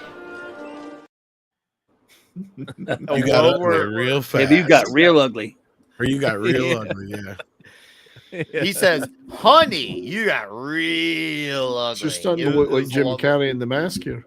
Oh, and that was one of the other things they cut. Ash had a longer speech actually in the director's cut. Talking to people. So that was another thing that they cut down. Yes. Which It works better in the shorter version because the shorter version. it's more like he doesn't really. He's not a guy that would normally do that kind of thing. Yeah. How? Hey, like Dark Horse presents right here with the Frank Miller cover Dark and Horse. Fangoria. Go back to that. Yep. How old that Coca-Cola you think is in the back? There's Coca-Cola, gasoline And can. it'll be so lukewarm, it's horrible. Oh, I know. It's probably super flat. Back then, though, Coke probably lasted a good 20 years. Well, if it was in a glass, if it was a glass bottle, it was That's much right, better. yeah. Yeah. It's all that And sugar. the chemistry tape 101. measure, the jack. Of course, don't drive through DC if you've got shotgun shells in the back of your trunk. This Someplace was well. that's highly To be fair, highly they shot this illegal. movie in the beginning of the '80s, so like back then, nobody cared. Yeah. I got Fangoria. gas, some shotguns. Yeah. It wasn't until What's somebody the shot cover? Reagan that they started So giving is- shit about that stuff. What's on that Fangoria cover? You can't Can't tell really- because it's covered up by Dark Horse Presents annual, I but can't with really a see Frank it. with a Frank Miller, Dave Gibbons cover. So with it's I'm Martha sure Washington.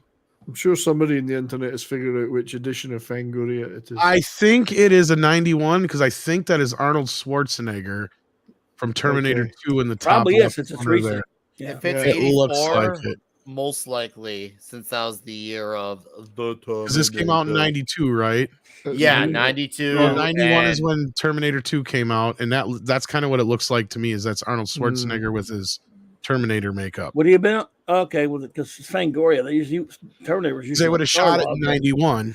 Yeah, I guess I'm just enough Well, Fangoria would cover Terminator it that 2 much. was filmed in 90 because it released in 91. Because it was it 4th of July weekend T2 hit theaters. Yeah. If I remember correctly, I That think part's it's true, but I'm talking about compared to when they would have filmed it, when they would have put something Yeah, in Fangoria right. It probably would have been magazine. T2 to Oh, I mean, promote it. usually Starlog handled that kind of. It's not a horror movie, but I guess it was on Fangoria. I'm sure. That's I actually believe this. I actually believe that. Yeah, that's probably part of the. That's probably part of. I'm how looking you at Talking it- about Marion Barry. He's talking about I Marion was gonna Barry, the say, governor. I'm actually looking at two different the Fangoria mayor. ones with Terminator on the cover, but not the ones that we just saw. So let me keep looking. Oh, gotcha. yeah. Darius is referring to Marion Barry from the 90s. Yes. Yeah. Oh well, unfortunately, I missed that reference. Mayor.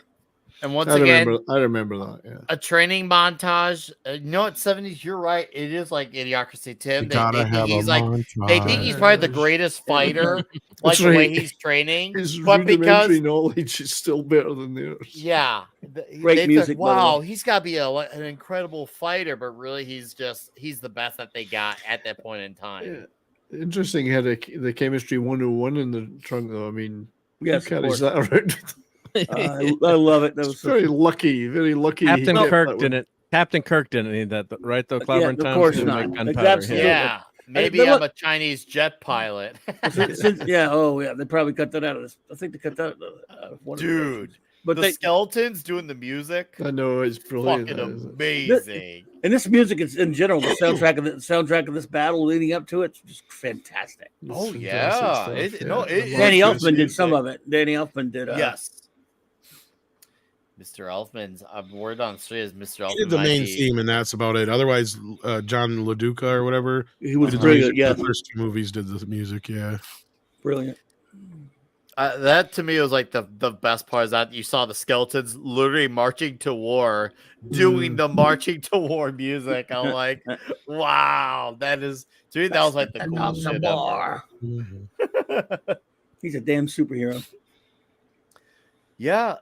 Has this movie been set? Not yet, Billy Go Boom. Not yet. It's actually on Amazon right now. If any of you guys Really? do Which Amazon version? I Prime. wonder. It's Director's- the American version where he shoots the shit out of the creature at the end from Hardware. Dang. Yeah, Cool. on Amazon of all places too. I can confirm because I watched it on Amazon recently. So. Ash, House Players. Yes, apparently Elfman is in trouble. We'll wait to see how that plays out before, but I wouldn't be surprised. We'll just say that. I think I found the cover. Or no, I don't know if I found the cover, but I found a similar one. I think the picture they ended up using. Bruce, come back. I wonder if it's 'Cause it doesn't have the count. Dark Horse part on it, but if you look at the picture, Okay. it looks Share your like the screen. same Arnold picture. Here, hang on. Yeah. I want to It's a see different it. Fangoria one, but it looks like the same picture that's at the top corner that I was. Yeah. Yeah. Could be. Could be. Yeah. Couldn't tell you, but that logo looks definitely very 80s. That is a very 80s. They would have been logo. filming this, like you said, in '91. So Yeah. Oh yeah, I see Arnold right keep there in the looking here. corner. Yeah. Yeah, it looks like the same picture they ended up I using. think that's it. I think that's it. Yeah. See what knowledge we have on It this. doesn't show have the here on Dark this Horse panel? Presents thing No on one it. can out nerd. no, that was this a different panel. comic. That's not on the cover of Fangoria. That's Oh, okay. So then that was laying on top on of top of that. it. It's laying Yeah. on Then top. this is definitely probably the That's magazine. it. then. Yeah, no, that's it. Yep, that's absolutely it. So this is 1991. I can't see the month. It's number 105. That's all I know here. Yeah, I can't see a month on it. But yeah, so that kind of gives us somewhat of an idea. But yeah, I'm pretty sure that's the one then. Fire, fire, fire. That would be Beavis and Butthead if they were watching this fight from a distance. Fire, fire. Look at all the fire being tossed around. Fire, fire. They would be great side characters in this scene, just to see the chanting of the fire. Seriously, if you had never seen the You can actually Army get that Fangoria magazine really cheap. Really? That'd be awesome. If Yeah. Bruce signed that. That would be sweet. It is one of the cheapest ones. Like they go for like $11-12 usually. You know what? I bet if he actually signed point out that was the magazine Army Dark, because he probably actually hasn't signed many of them. He probably signed 800, copies of a movie or a poster or some, box. Don't on nobody a tell those action sellers figure. that it's the one that's featured in there. Yeah. No, don't tell them that. Because then the price will go up double.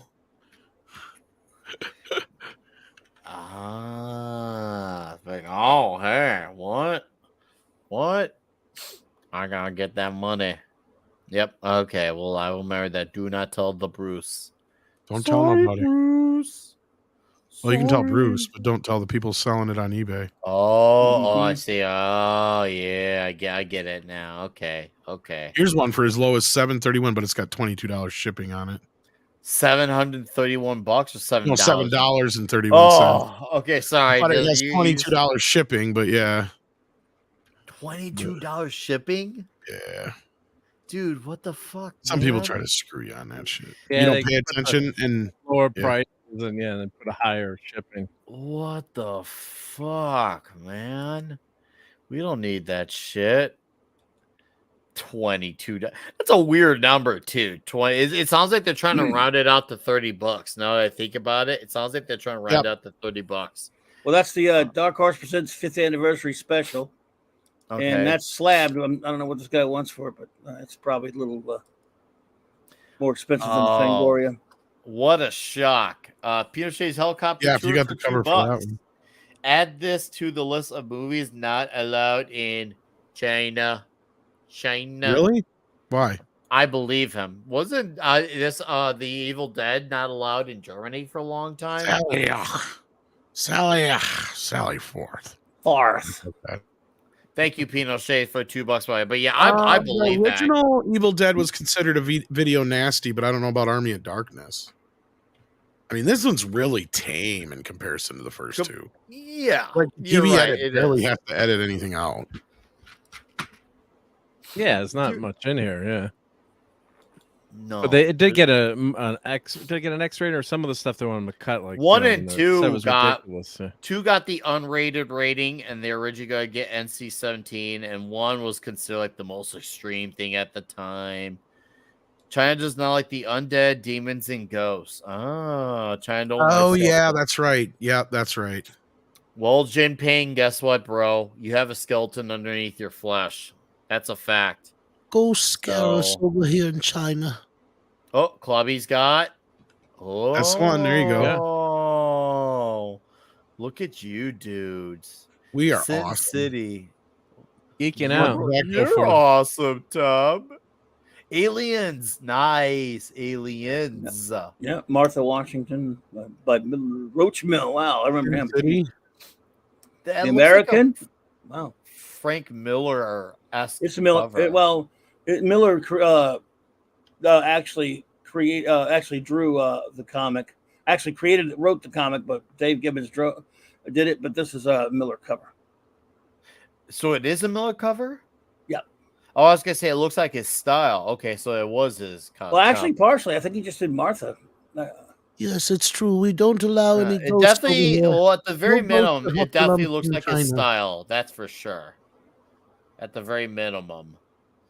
Oh yes. Yes, we don't allow ghosts or Huffalumps in China. Half a lumps in China. Yeah, no Whoa, comparison. Vulcan, dude. Awesome. Oh, dude, that gets a holy shite. I play a lot for that Vulcan You know what I want to lives. see? I want to see somebody donate 32. Oh, dude, membership. no, we don't need to do that. 32 That's flavors too of that's McWhorter. too generous. But Vulcan I don't lives. care. Thank I'm just you. saying that's like the magic number, baby. Yes, thank you, Vulcan Lives. Yeah. Huge. Vulcan lives for gifting 5 huge memberships. That is generous as fuck, dude. Thank you for You gifting are membership. too kind, man. Thank you. Hey, he's Hey, back. I'm sorry about that. Are We're you gonna see okay, if- man? My laptop. That was the longest shit in internet history. I've got a cable that's not quite doing the right thing. So between that and my battery, which I need to replace, so I apologize. No worries, So- brother. We're just Good, picking man. It's not Yeah, It's not. Yeah, good. Ace This Hanlon, movie is Bungalow so good. Logic, Leif Erikson are all part of the huge tier. Hell yeah. Awesome. All right. Thank you guys. Appreciate that. Love seeing new faces. All right. Shall we carry on with the movie, dudes? Yeah. Oh, bother. This is going to scare me.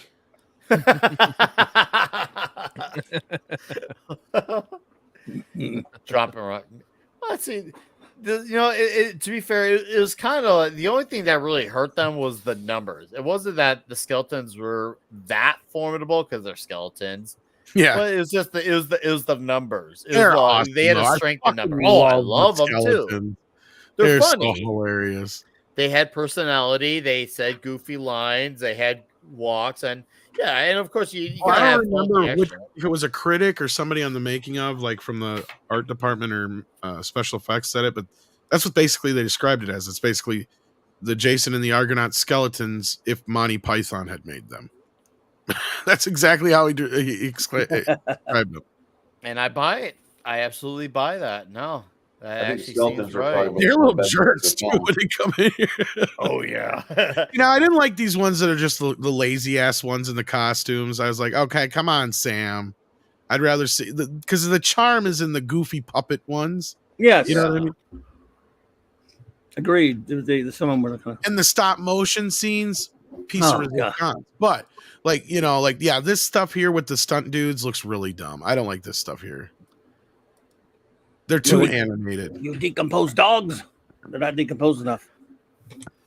Yeah, I guess some of them, like you said, are the stop motion, and to save money, they've got the supposed to be the guys in the Guys in a background that are costume, costume, to save money. But They're chimps and in overall, it costume. looks pretty darn. I thought it looked pretty darn.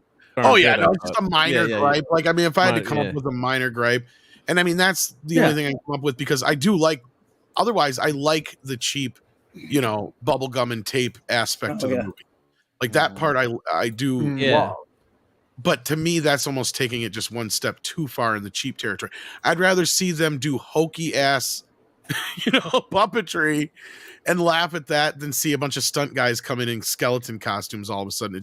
It felt very jarring the first time I was watching this movie. Yeah. Because I was like really getting into it, and then all of a sudden these guys come in dressed like that. I'm like, oh, that looks bad.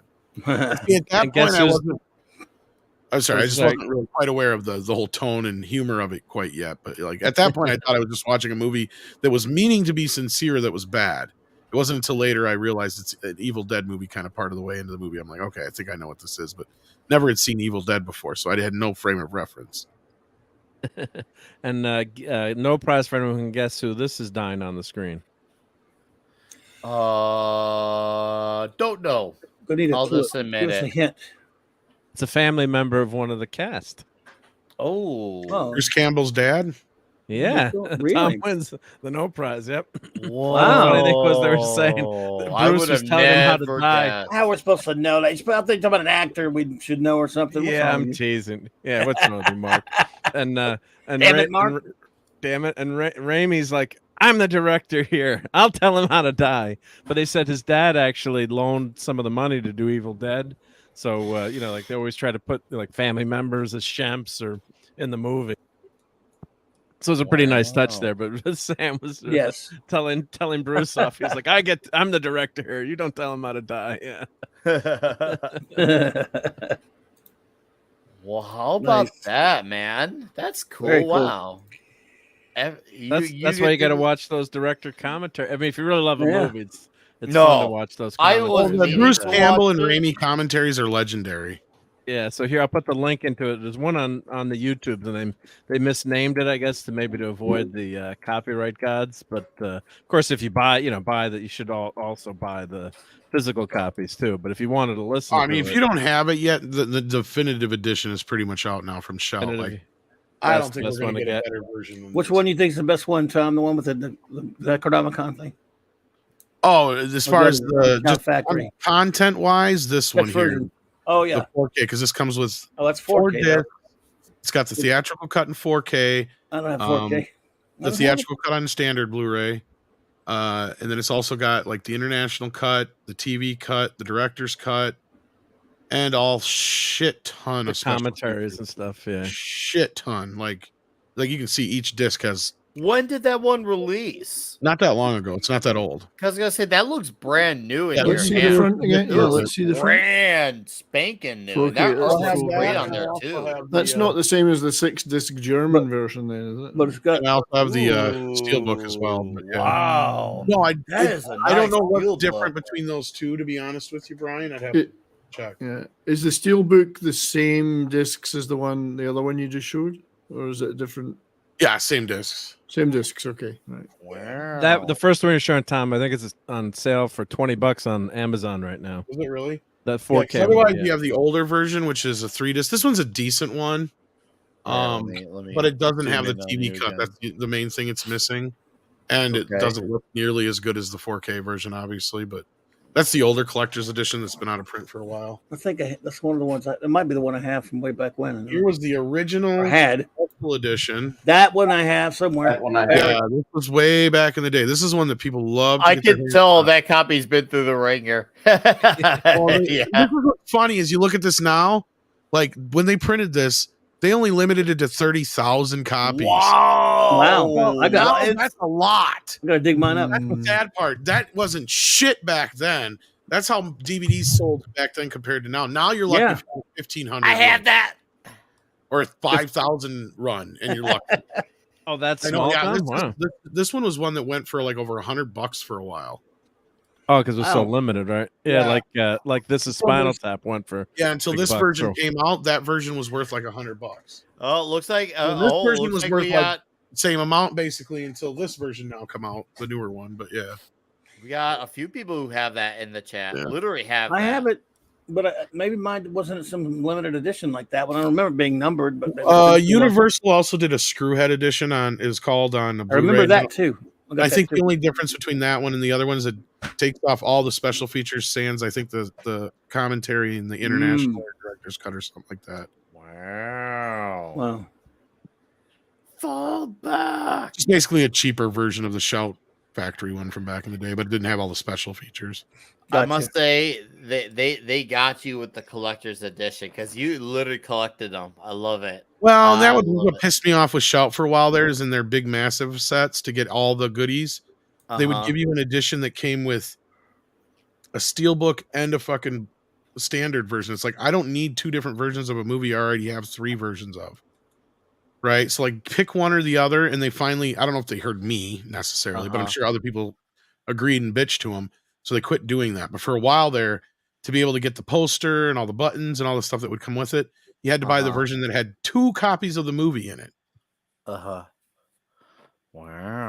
It's like, I'd rather just get one. Like, can't you make 2 different sets to where you either get one or the other or whatever? And then for a while now, they've been giving all their steel books to Best Buy anyway, so it hasn't been a problem. But yeah. Do you think that Walmart's going to inherit yes, the steel book? either I think Amazon or Walmart will, yes. And I think it's Walmart's really been looking into expanding their department.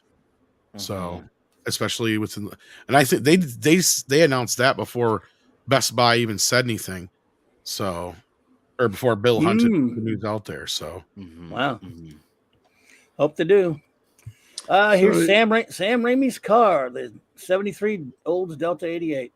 Dude, shine here, yeah. That is definitely probably one of my favorite moments in the entire franchise and just in movies. Period. The fact that this big vehicle is gonna go attack a bunch of skeletons, and it's got medieval armor, and it's from the future. Like, yeah, and it's carbon neutral because it's steam powered. Oh no, wait, it's burning wood. Oh yeah. Oops. Oops. He put that car in all these movies. I mean. That was a good car. The 73 88 was a good car. My grandpa had a car just like that. Yeah, we did. We had a lot. Car. My dad had those on his lot back then. So I was bummed when this thing blew up because I thought, oh, me too. I was too. Okay. There's one of my nitpicks. That thing should have stuck around. He should have turned that bastard off because he was able to turn it on. He should have turned that thing off and then go back. Oh, Sheila, because obviously he saw the hallucination of her. But, bro, come on. Yeah, very sad. Oh, that bummed me out. Run her over. Cool thing. That was so cool. That seriously, that should have been like a killer toy set or something like that. That would have been really killer to have had that. To have bought that as like a collector's edition item. I would have bought that. If someone made a model of that, bro, that would have been killer to have Army of Darkness. Nick, just go on thingiverse.com and search for the Delta 88 or search for the Bruce Campbell Oldsmobile. And you'll find so many of these. Oh, wow. Ooh. Sam Raimi's car. It was Sam's car, though. Yes. Yeah. So it was in a lot of his movies. He's put in every movie, even in that stupid Doctor Strange. Which scene? Multiples of Madness. Well, Bruce was in that. And yeah, I remember the after credits. One of those vortex scenes where things are being sucked into it. Into someone with the car goes through it. Oh, I forgot. Okay. Pretty sure. I remember Bruce Campbell.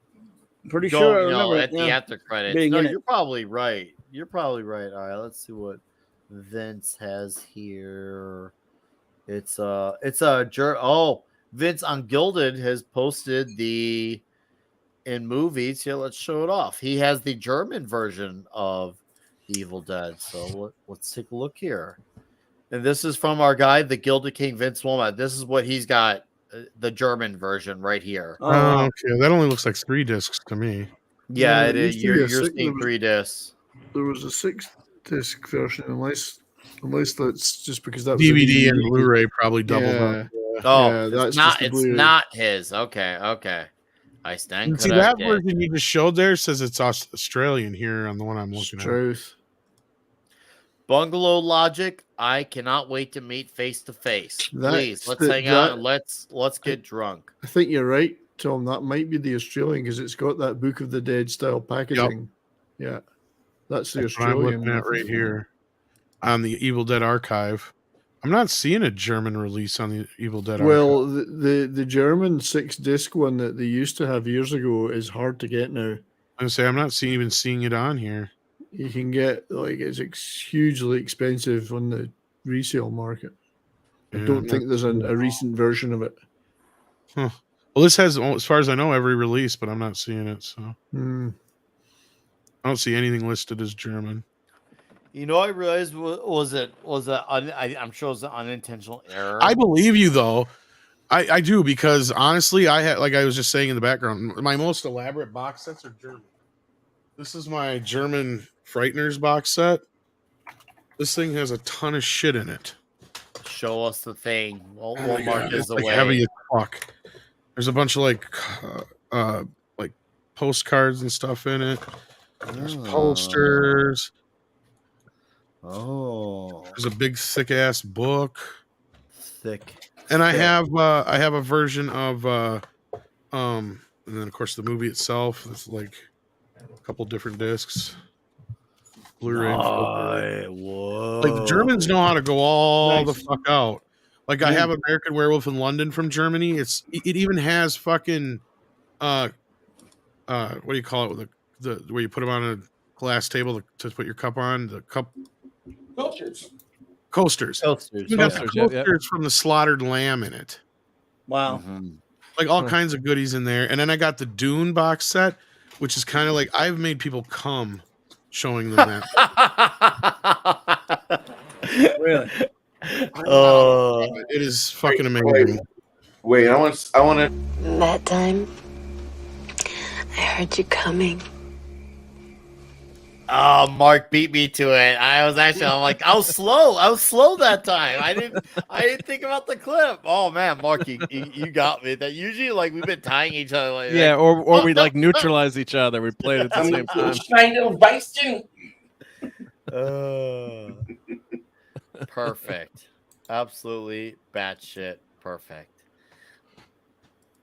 No, that seriously, no, that they are wow. I didn't know. I had heard about some stuff with Germany, but Thing's I didn't know huge. that they did it as I didn't know they did that frequently, but hey. Okay, this is like a hard poster. It has double-sided that I slide in here. It doesn't even fit in there. This is the actual thing proper. Okay. Then you take this thing out. Oh yeah. And this is the card that goes on the front. And then you got some German shit I can't read. German shit. And then you got like 2 or 3 books here. One of them being the comic book adaptation. Here's like, just a regular. I don't want to rip Holy thicky. Yeah, just like Dude, all that the. is huge in your hands. Here's the adaptation. Posters, 2 of them. Then you finally get to the movie. Wow. Not only is this bastard, look. So this is the one this is the one on the German Amazon. Yes, this is the German one here. This is the that's the German one? Okay. one. Okay. 2 Blu-rays, 4 DVDs, and it's got every version of the movie. But obviously, it's got English Dolby and DTS soundtracks as well. You don't have to speak German, but it's not new. I mean, there might be new versions. It's probably not the best version of it, but yeah. I think that you can get a new version for about €100. I don't know what that is in real money, in dollars, but €100, and then the shipping, of course, from Germany. But so you get the theatrical cut, in 4K and regular Blu-ray. You get this has got the director's the extended cut and the alternative Spice Diver cut, the one that Andre tells everybody to see here. I like how you dudes are showing each other your boxes. I don't have it. I wish I did, but I'm not. I can't. And then you got can't afford €100. Then you got 2 discs of just special features. Next time I'm in to just top it all off, they even give you the soundtrack in this really nice that's a thing too. That's how the Germans do it. They go all the fuck out. I think they make Bruce sure just you let go it home out. happy. They make sure that you come so many fucking times before you leave. You won't have to come for 6 weeks. I don't know. I don't know what can take the place of the feeling of shooting dust out of my nutsack. That would feel so good. Fuck it. Ratchet up the toxicity. Like they don't leave anything on the table in Germany. I wasn't kidding when I said. So you're There's some saying wacky that in bastards. Germany that they actually clean up their messes? They don't just leave it there on the table. Oh no, they lick that shit up. Clean. With a smile. Yeah, we'll give you some more. That's the OG, Lisa. The OG, babe. Oh man, German hookers are the best. They're the most so efficient, the cleanest. I guarantee you, at least 2 or 3 people in the audience just came all over themselves after they saw that. So like I kind of know like I did. when Randy Marsh did when he found some internet at California Way. Oh, sure. Oh, and then the entire room was covered in one big facial. Dude, that was one of the best endings ever. Oh, That it was was a ghost. It was a spooky ghost. that you want to talk about that? He probably redefined what a happy ending was. Straight up, man. Watching these scenes, I always thought, who knew when we saw the Evil Dead that it would end, which was set in one cabin, we'd end up seeing a medieval pitched battle with knights on horses. Yeah. One day we're gonna get this. That's what I mean. Like it's like imagine like pitching this. Like imagine being Sam Raimi pitching this. All right, guys, I got to up to Evil Dead 3. It's Evil Dead, but it's in the past, in medieval times, and there's a 20th century car, and they fight skeletons versus knights. Everything about that sounds like, whoa, what? Hold on, can you say all that again? Right. I need you to make Well, that that's what make actually sense. he wanted to do that for the second movie. Yeah, actually, imagine and they turned him down. Excalibur- So he did make that pitch, and they said, "No, what are you fucking crazy?" Just picture Excalibur meets, meets whatever, Meets Mr. Meets this guy. Yeah. Shop smart, shop S-smart. Excalibur meets the Evil So Dead. Yeah. one point, Ash says, "Welcome to the 21st century," and I always wondered if that was an error and meant to say "Welcome to the 20th century." Or is that him just trying to sound futuristic, advanced? Because Yeah, at obviously that this point, was there's a lot of people bringing up the 21st century because we're less than 10 years from the millennial. okay. Because I wasn't sure. Because I'm like, obviously, I was 5 in 1992, so I didn't like. He had the millennium bug when he said that line. Oh, That's what I mean at that point. Well, then people got to also remember they used to actually make movies with the idea that they would be sticking around for a little while. Mm-hmm. So they would always kind of fudge sometimes, not all the time, but sometimes they would just kind of fudge when the movie would take place. Especially in sequels, you would notice that where even if it had been 2 years, 1 year, 5 years, they would pick like an indiscriminate number, and it would be really weird because even though it had been like 2 years, they would say 5 years. If it had only been 1 year, it'd be 10 years. If it'd be 5 years since they made the last movie, it'd only be 1 or 2 years. They would just do that weird stuff all the time. Would be Terminator 2. Terminator 2 was filmed Takes place in 97, yeah. Yeah. And it's supposed They to don't really say it, but you have to sit there and do the math in your head, basically, because John is like 12 or 13. I can't remember which. Somewhere around So, there. yeah. 12. He was born in 84 or 85, so yeah. 85. Wow.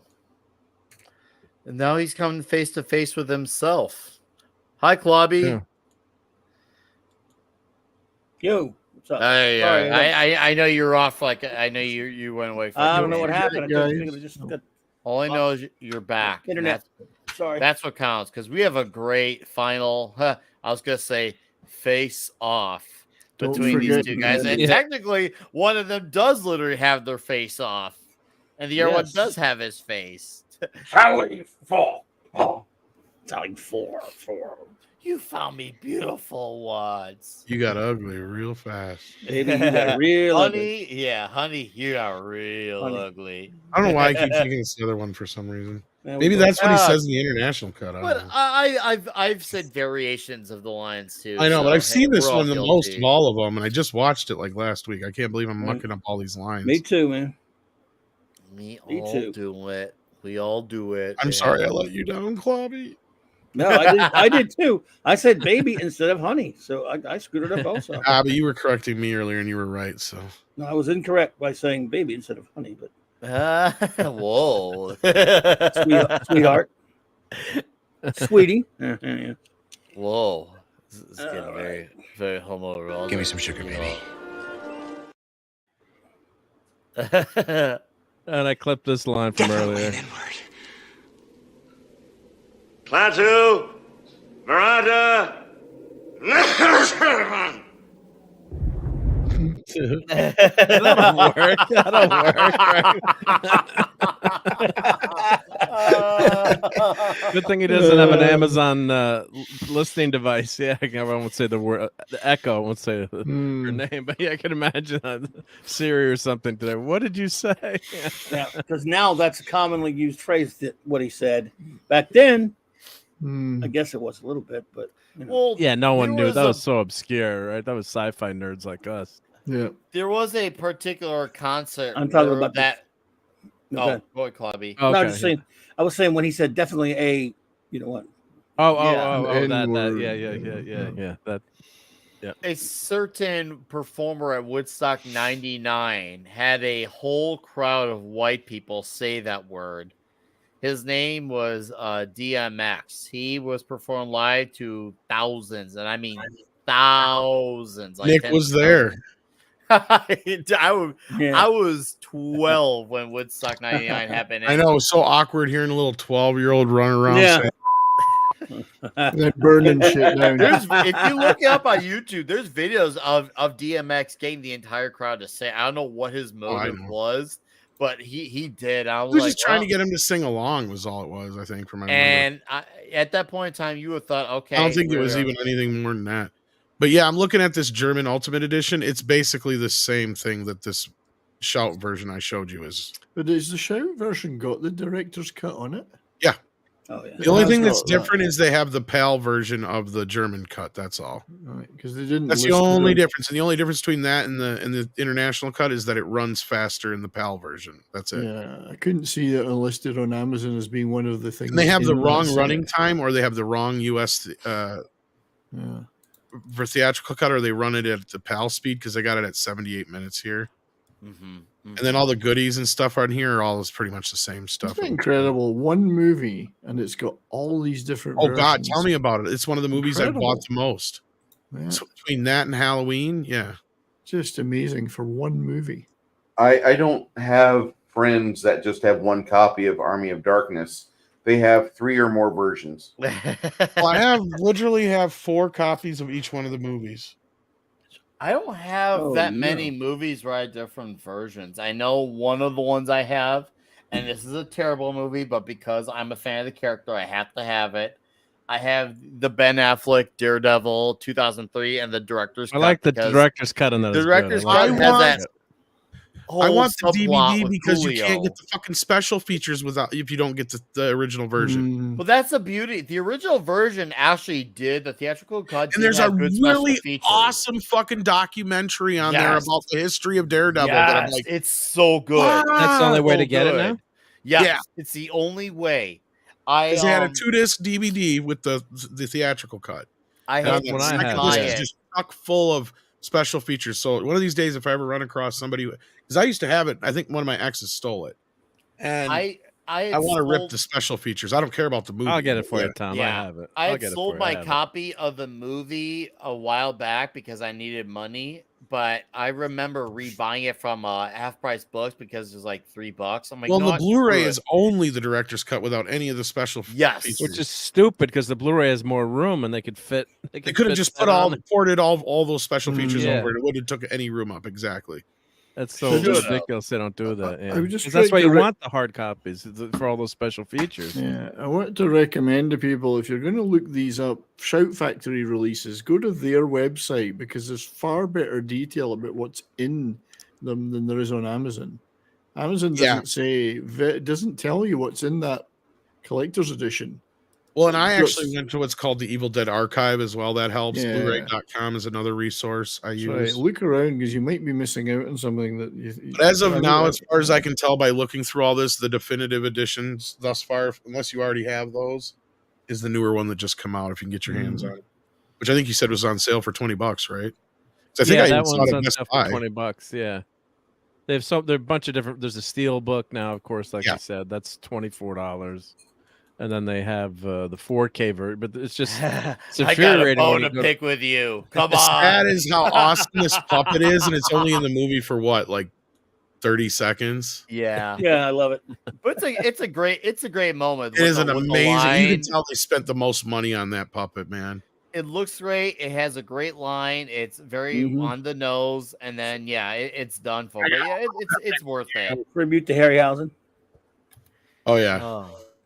Good old cheesy joke. Oh, were I you love it. were you dipped out, Clobby, when I said that? I can't remember who it was, but it was one of the guys I think that was either in special effects or whatever, creature design or whatever, where they said that the skeletons were straight up like homage to Harryhausen's Argonauts, Jason. Yeah, Argonauts, but oh, then no. they're basically if Monty Python had made them.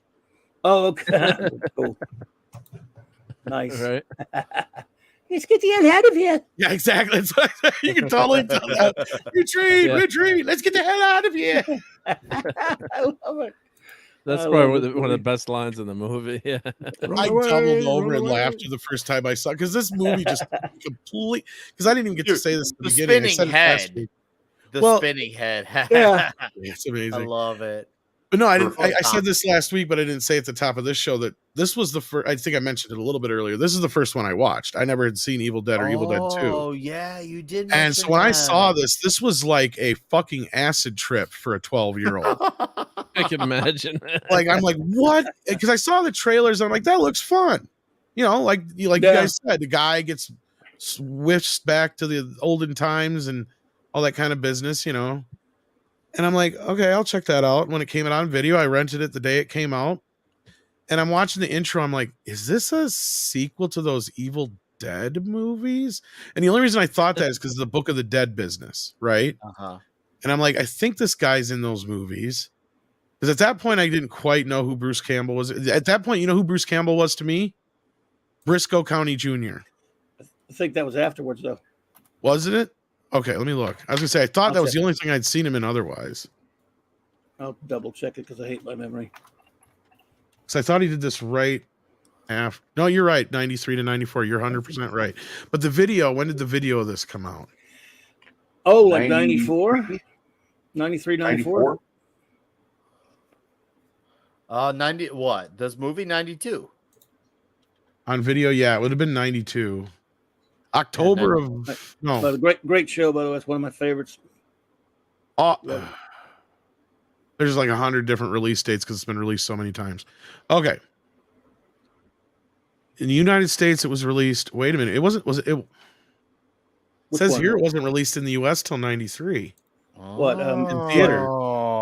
There was a delay for some reason. No, as a matter of fact, that's probably true. Because now that I think about it, when I saw it at the theater, it wasn't very long after that Briscoe came on, around the same time. I was going to say, because I was pretty sure I had seen Briscoe County before I saw this movie. There was some kind of delay for a few months. Yes, really it came out in the off. UK and other places first in the end of the year, 92. That's why it gets the 92 date on it. I'd seen it then. But in the US, it came out on February 19th, 1993 and opened in 1,300 theaters and grossed its budget on opening weekend. Wow. And then it doubled its budget in its entire run. So it actually made money. It was profitable. Yep. Wow, that's almost. Dude, it was not only this movie profitable. This is probably one of Universal's biggest selling videos of all time. Like we just said, there's been a dozen or better fucking releases of this movie between VHS and DVD and Blu-ray now in the 4K. Well, if you look at the way this movie looks compared to the other two, you could tell there's a lot more money just by looking at it spent. You could tell the production looks a lot more professional top line, whereas, no, don't get me wrong, I still love the first two movies. And obviously, you look at the way they look, you could tell they're definitely more low budget. This one definitely looks on the higher end of the three. You could see the jump in translation. Not just because of the same, but because of the way it looked. And that was the thing is for years, I remember everybody's favorite was Evil Dead 2, especially of a certain generation, right? Like the generation just before us. And then our generation seemed to gravitate more towards this movie. Like I've met more people my age that like this one the best. Yeah, there are definitely. I've noticed a generation gap. Even that I do. Yeah, I was gonna say, and there's even that whole discussion in High Fidelity, which totally speaks to the my cousins and older, you if you have an older brother or something near around my age generation, right? It'd be closer to Clobby's age, which Clobby, I understand why you like this one better, just because it fits more with your. I don't like horror movies anyway. Yeah, it fits more with your demeanor or whatever you want to call it. Well, before this, I rented Evil Dead 1 and hated it, so didn't finish watching it. But see, now your generation is generally the people of that of your generation is when I hear them say Evil Dead 2 is their favorite of the series. That's my second favorite because I love it because it's fun. It's a fun movie. Clubby and I must be the exceptions of our generation because I like. Yeah, I think so. Well, and it both speaks to both of your guys' just personalities, but. I saw that one first. By the way, Briscoe was August of this didn't come out on video. I didn't even finish looking. And you're a big Briscoe fan, Clobber Time. Oh man, I rewatch every couple of years. I just rewatch it all over again. I love it. Well, I remember because that was one of the reasons why I wanted to see it because I'm like, that's the guy from Briscoe County Jr. And I really loved. I was so pissed when Briscoe County got canceled. Oh my god, I'm still pissed about it. I mean, oh man, because it was just fucking genius. That character, Briscoe, not to take us away from Army of Darkness. Let's face it, Campbell and every other thing he's done is playing Bruce Campbell. Briscoe, he's playing Briscoe. To do with that too? Briscoe is nothing like actual Bruce Campbell. He's actually playing a character, and he's a great character. Oh, and it's fun. It's a very fun show. It's kind of like brilliant. One part. Briscoe, Bowler, I hope to see you in action again soon. Count on it. Well, nice. Maybe Mark. after a brief hiatus. He plays us all. He plays us all the time to make me cry. Sorry, that's the last episode where they ride off into the sunset. You were saying, Tom? Sad because that show just. I think we all kind of knew it wasn't going to get a second season though. But they promised. See, I like this movie a lot. This introduced me to Bruce Campbell. This was my introduction, and I think that because of this movie, it has a soft spot in my heart. But as far as like the quality of the three movies, I'm going to go back to Evil Dead 2 because I think that movie is the most perfect film out there because it's just so raw. They have such a limited budget, and they managed to do so much with what little they have. Yeah, agreed. And this one here is a great movie, don't get me wrong, but I despise the 84-minute movie. I can't stand Dino De Laurentiis, who wants to cram 13 showings of a film in one day. Fuck you, Dino. Yeah, Dino sucks. But when I saw his name on there, Bruce, when I first saw the movie, I was like, oh my God, we're in trouble. Dino frickin' De Laurentiis? Yeah. And I only learned about Dino's asinine self being that way in the last 6 months because that was how I researched on Dune. I'm like, wait, Dino's a reason why this movie sucked? And that turned me completely against Dino De Laurentiis, which up to that point, he was the best director that I had thought in Hollywood up until maybe the last 10 years. He was a producer, but yeah, he's one of the best. I thought he was one of the best producers up until like 6 months ago. I'm going to have to ask you to leave the store. Well, here Name's we go. Ash. Housewares. I got a couple. There you go. Get the hell out of here! My favorite scene. My favorite scene for the end of a show. Oh, my favorite scene. And here you go. The line. Here's the lineup. And it makes complete sense now, Clobby. Army of Darkness was released on August 4th, 1993 on home video in the U.S. Well delayed. Briscoe County Jr. came out on August 27th of 1993. So yeah, there you go. They came out at the same fucking time. That's how I ended up. It's bringing my memory back. The video right away, but I saw it right at the same fucking time. Like, yeah, exactly. Yeah. And there's the thing, because we went a few times to see the movie. I forgot it was August, but what I did remember is I'd seen him in a few things before. But Bruce Campbell, by the way, at that time was pretty kind of a cult figure, and there were fanzines about him because a buddy of mine had one, and that was a couple years before this movie came out. He had a Bruce Campbell fanzine. It's called Bruce on a Stick. You can probably find it and Google it. In fact, I will Google it. Oh, there's our boy again. Yeah. Yep. Well, maybe there's that line again. Well, Well, I didn't say every single tiny little syllable. He repeats a line. But I basically said them. Yeah. Basically. Oh, Bruce. He's such a good guy. Dashing head of black hair. Well, who was this Toxicity actress shot. at the end? I wonder. Did anyone know? She made a real ass of herself. Well, I'll tell you what. Today it would not be a gender. It would probably be a man who was looks like a tranny. That's what it would have been to subvert your expectations per se. He'd be a stunning and brave woman like me. Lady, I'm afraid I'm going to have to ask you to leave the store. Who the hell are you? Name's Ash. Housewares. Housewares. Oh, Keeping that clip. dude. Yeah, that's a keeper. That I love. I remember like I straight up like jumped on my freaking couch when I first saw it. Dude, this is amazing. Because And I that's didn't kind of the expect it. original version. Like I that's the didn't. best line in the movie, or one of the best lines. And Raimi didn't have that originally. I It's so remember when I first saw this, I thought, oh, they're gonna pull the rug out from under me for how this movie's gonna end. And I thought it was gonna be something. I guess you could say where it's, oh no, you're still stuck here. And instead, it ends up being the same where he's in the present and frickin' he shoots the dead bitch. Fucking yeah. awesome. What a way to what seemingly be to wrap up this trilogy, because obviously you have comics that look to be in continuity. Then the Ash versus Evil Dead show, which I still need to watch. I'll admit it, haven't watched it, but Yep. now I'm gonna fix that. I'm gonna do that, guys. And it ties into the other ending, actually. Well, I shouldn't say Bruce too much. Campbell fanzine right there. Bruce on a stick. That was Bruce on a stick. That's number 3. Awesome. And I can believe it. This unreal. I Anyway, cannot find the other lady that works with him in the store to find out who she is. Yeah, who is that? It's not Who's the listed cutie in the patootie? cast for some Well, reason. look at the credits. I mean, we're gonna see RMB's Oh, yeah, name we'll see the in credits, the credits anyway. So Yeah, we but might it's as well look not at the listed on names. IMDb, which is weird. And I have the other ending after this, after the credits, and we'll roll into the other ending. Sure. 'Cause we'll discuss that one too. But I got to play this. Oh, stuff girl again. in Lady, I'm afraid I'm going to have to ask you to leave the store. Who the hell are you? Name's Ash. Housewares. Is it Angela Featherstone? Angela Featherstone, or is it? Could be. Is it someone different? Yeah, that's what I just found here. Yeah, I think I found her. I don't. And Vince yeah. has it in there too. Yeah, was she anything else? Anything else? Or She's been in some things of note, but I don't know if you'd really recognize her because it looks like she's been in I don't the recognize background her. of like Con Air, The Wedding Singer. She played Linda in The Okay. Wedding Singer. That was the one I recognized her from. Okay. So she played Yeah, Linda. she looked You a familiar. bit. She looked familiar. Yeah.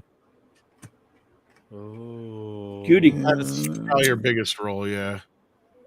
This was Otherwise, such a she great was on scene. 2 episodes of Friends. She's on an episode of Seinfeld. Did not watch Friends ever. Come get some. But sure, I could have stayed in the past. I Oh, could have shoot. even been king. But in my own way, I am king. Hail Hail to to the the king, king, baby. baby. Ah, one of the There's best your Swallow baby. your Wonder soul. fucking Give me some ever. sugar, baby. Swallow this. Oh, I love this. Oh, so dearest, much. the girl in the big. That's not Jodie Foster. That's Come get some. Meg Foster. No, it's Fonda. That's Or, Bridget Fonda. Fonda. Bridget Fonda. That's what I Fonda. meant. Yeah, Bridget Jesus. Fonda. Meg Foster's in or the They Yeah. live. the way that She was. I'm half yeah, she awake, was guys. really I've good. been up. No, that's I only slept like 4 hours last night, and I've been up since like 7 o'clock this morning. Damn, dude. No, I had a shit ton of shit to get done today before Mr. H's stream. That's all. well. You better get to S Mart and buy some more DVDs. Go to Or- S Smart. S Smart. Shop Smart. That's Shop smart, shop S-Smart. Imagine if you use your greeter at the store. Yeah. Yeah. That would be a great gag for Bruce to do. Go to Walmart, be a greeter for the day. Just shop smart, shop Walmart. Yeah. Was this originally supposed to be Kmart or something, and they had to change the name because then they No, I think that was always just Raimi likes to always do it. the thing. No, I think. in Orlando, I've been many, many years since I've been there. There are places called S-Mart. They have S-Mart. Oh, really? There are S Marts in Yep. Orlando. Yep. Maybe it is just based on the real ones. Then I don't know. I don't know. I don't I think so, would but- have never known. Never known. Wow. But in my own way, I am king. Hail to the king, baby. What I would think Matt Angela- think Oh, about this? I think- oh. I think Angela Featherstone was the psycho girlfriend in The Wedding Singer. That's what I said. You didn't. Must not Yeah, have heard sorry, me. yeah, I must have missed that bit. Yeah, I think Like that's who Linda, she you was. a bitch. She had the Van Halen T-shirt on. Why don't you get out of my Van Halen t-shirt before you jinx the band and they break That's up? it. That's the one. Yeah. Then he went on to be Elvis. He looks like Bubba Hotep. Elvis. Shit eater. Tom, have you read the book "Have Sex the Bruce Campbell Way"? Whoa, No, what? but I've heard of it. There's a book called "Have Sex the Bruce Campbell Way," and I think every one of us needs to do an on-air reading of it just to get more Bruce out there. It That is a would be fantastic book. my genuine pleasure. It's, called, Sexually. it's actually called "Make Love the Bruce Campbell Way," isn't it? Make That's what it love. is. Oh. Yeah. Bill Moseley was in this? I did not Yeah, know he's Bill Moseley was in it. He's the Deadite captain. Yeah. Wow. I did all my life. I had no idea Bill Moseley was in it. Holy shit. And there's Aurora. your Ivan fake Raimi Shemp. was a fake Shemp. Yeah, I know Ivan Raimi. I knew about that, but I did not know about Bill Moseley. That should have been freaking obvious for me. All my life. And then 5 years later or 3 years later, after I watched this movie, I played Duke Nukem, and I get to hear all the good lines from this and from They Live. It's wonderful. Oh, I didn't clip some. Come get some. Oh, I gotta clip that now. Oh yeah, come get some. Come get some. Duke Nukem stole Yes, that like a Pinochet. bitch. Danny Elfman did the music for this. Some of it. Just the theme for the Deadite marches, yeah, and the intro or whatever. Music. Ooh, Claudia, I see what you said. All right, we will No problem. show it off once we go through these credits. We want to see the names and the respects of the human beings. You know, the actual human beings who will. The armor were awesome. That's awesome in their hip. The Armor of Darkness. The armorer. The armorer. The Armorer of Darkness. The writing coach. Wouldn't that be great on your business card if you were that guy? I am the Armorer of Darkness. I am the the armorer of dark. Oh, that yeah, it sounds like I like that.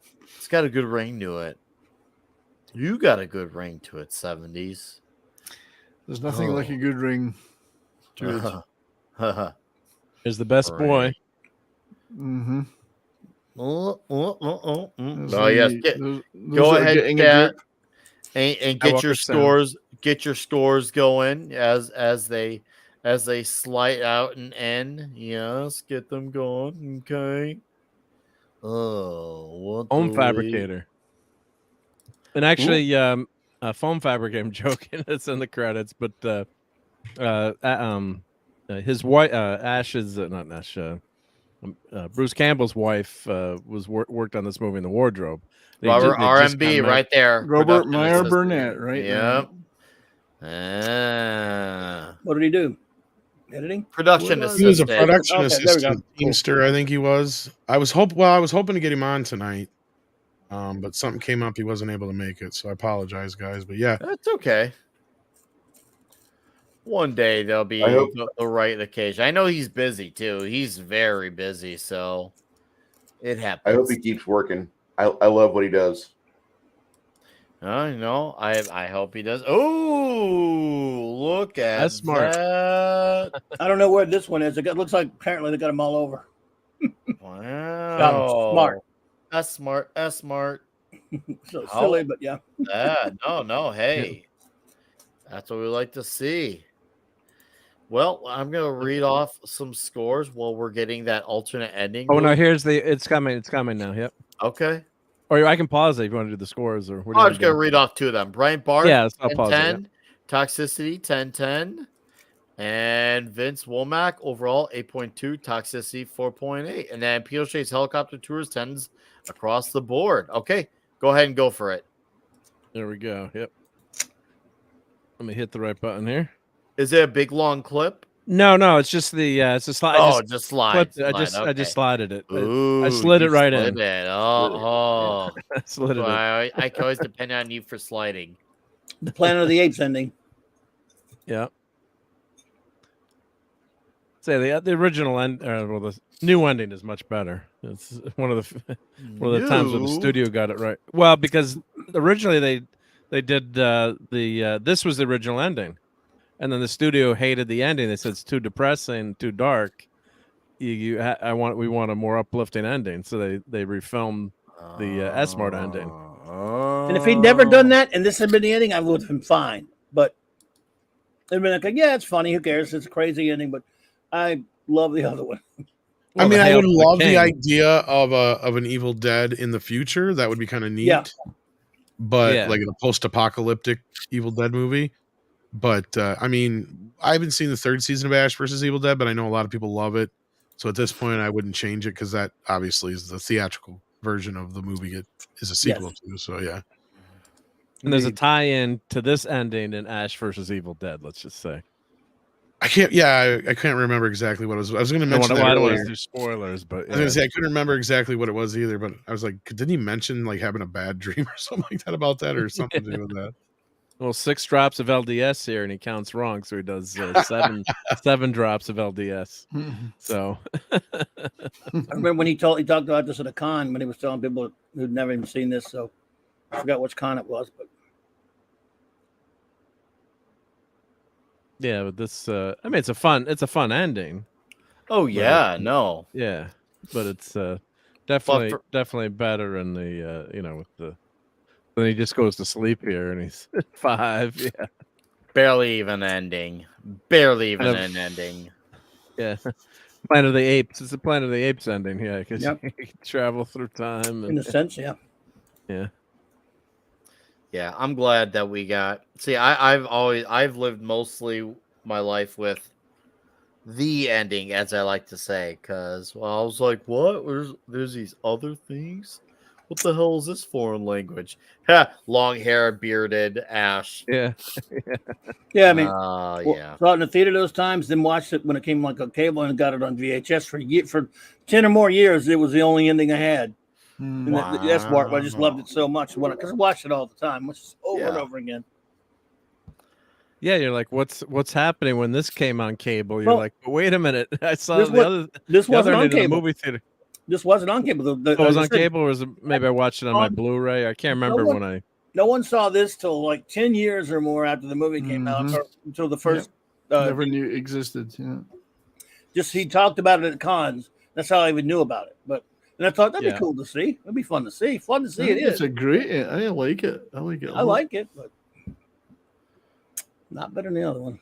But you could see how it would have set up another movie very well. Yeah. Yep. And of course, they did play into it later. And that's probably why they were talking, because there was talk about doing what they were calling an Army of Darkness sequel at the time, because there was talks on and off about it. When I even in the early to mid 2000s, I know there was obviously nothing really ever was like in production. They got a whole crew, but they were saying, hey, maybe this should happen. Will it, won't it type of thing. So, but obviously it never came into fruition. All right. Yeah. Josh Post, Groovy Chen, 11 out of 10. Toxicity 7, overall 10.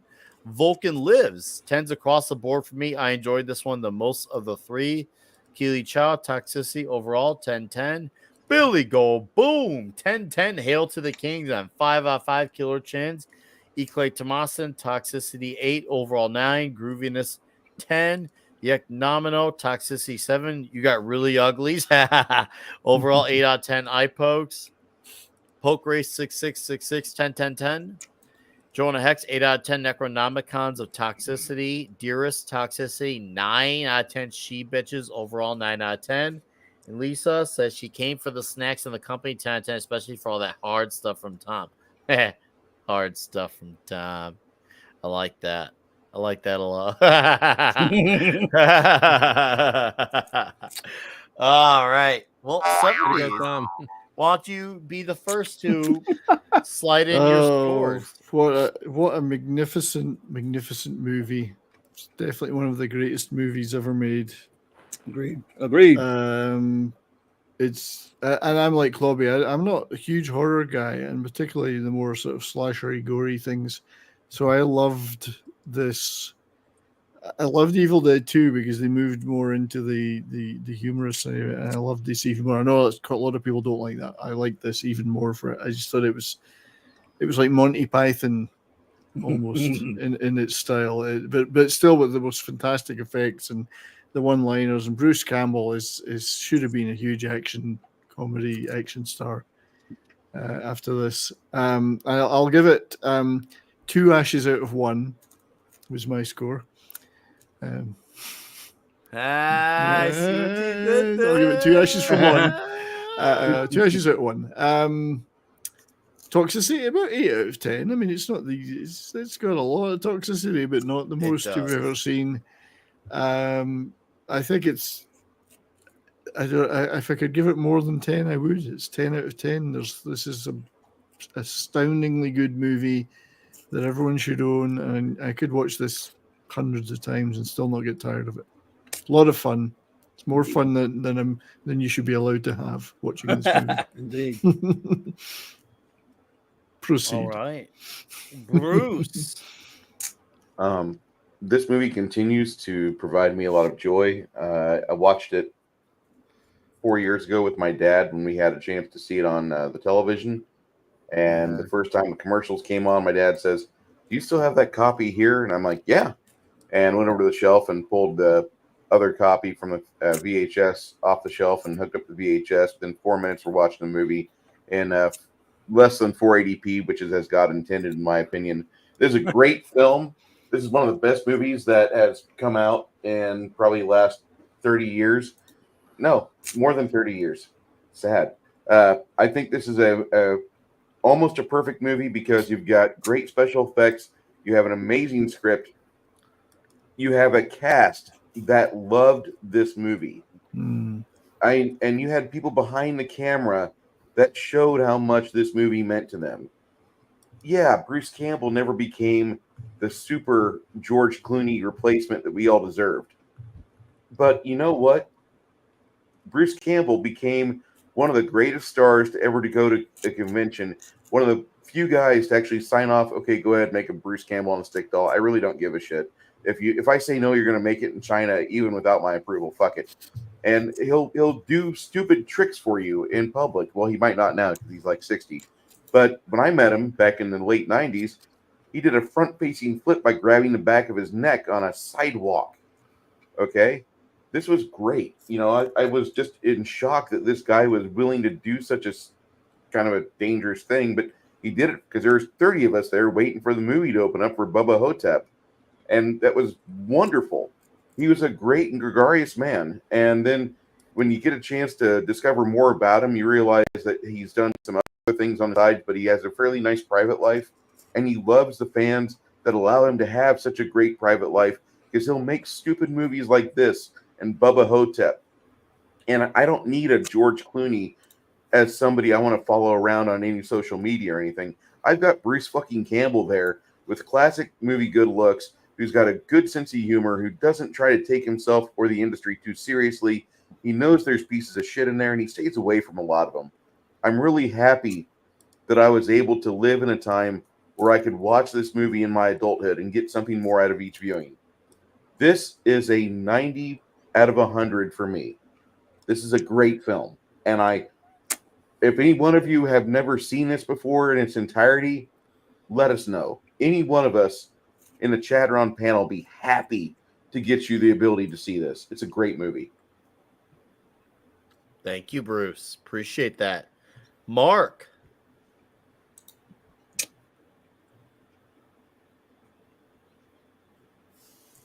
Marco Polo. Oh, I was on mute. Now we go. Here we go. I was doing clips, so and now It was what I just better. said. It was better that way. It was better that way. Yeah, Was you're better just that way? clipping. You're clipping and stripping over there. And, Yeah, you yeah. know. Well, so I was saying you got to have come get some. So I just Oh, got that. Just putting that on. But yeah, I mean, what else is there to say after what Bruce said? You know, he said it so I'm well. But yeah, this sorry. is just such. No, don't be sorry. But this is such a goddamn fun movie to watch. There's no bullshit in this. It's just you know, you get lines like this. You know.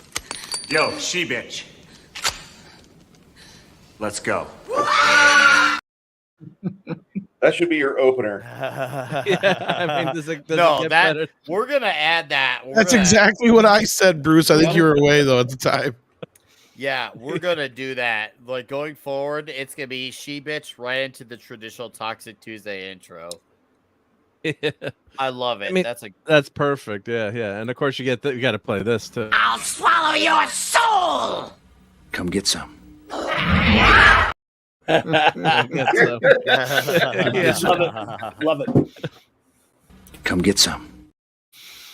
So yeah, so I mean, I remember watching this with my friends the first time. Just we loved this movie, and we'd watched all the Evil Deads in order, but this one, I mean, the tone is a lot, not a lot different than the second one, but it just amps up that comedy, and then couldn't believe it. It's like, holy shit, he's going to the past, and these skeleton fights are awesome too. I mean, the animation I think looks really good. Yeah, compared to some of the CGI today, but there's a charm and just something so lovable about this stuff, and the bad Bruce, the two sides of him, the physical comedy, the Stooges tributes.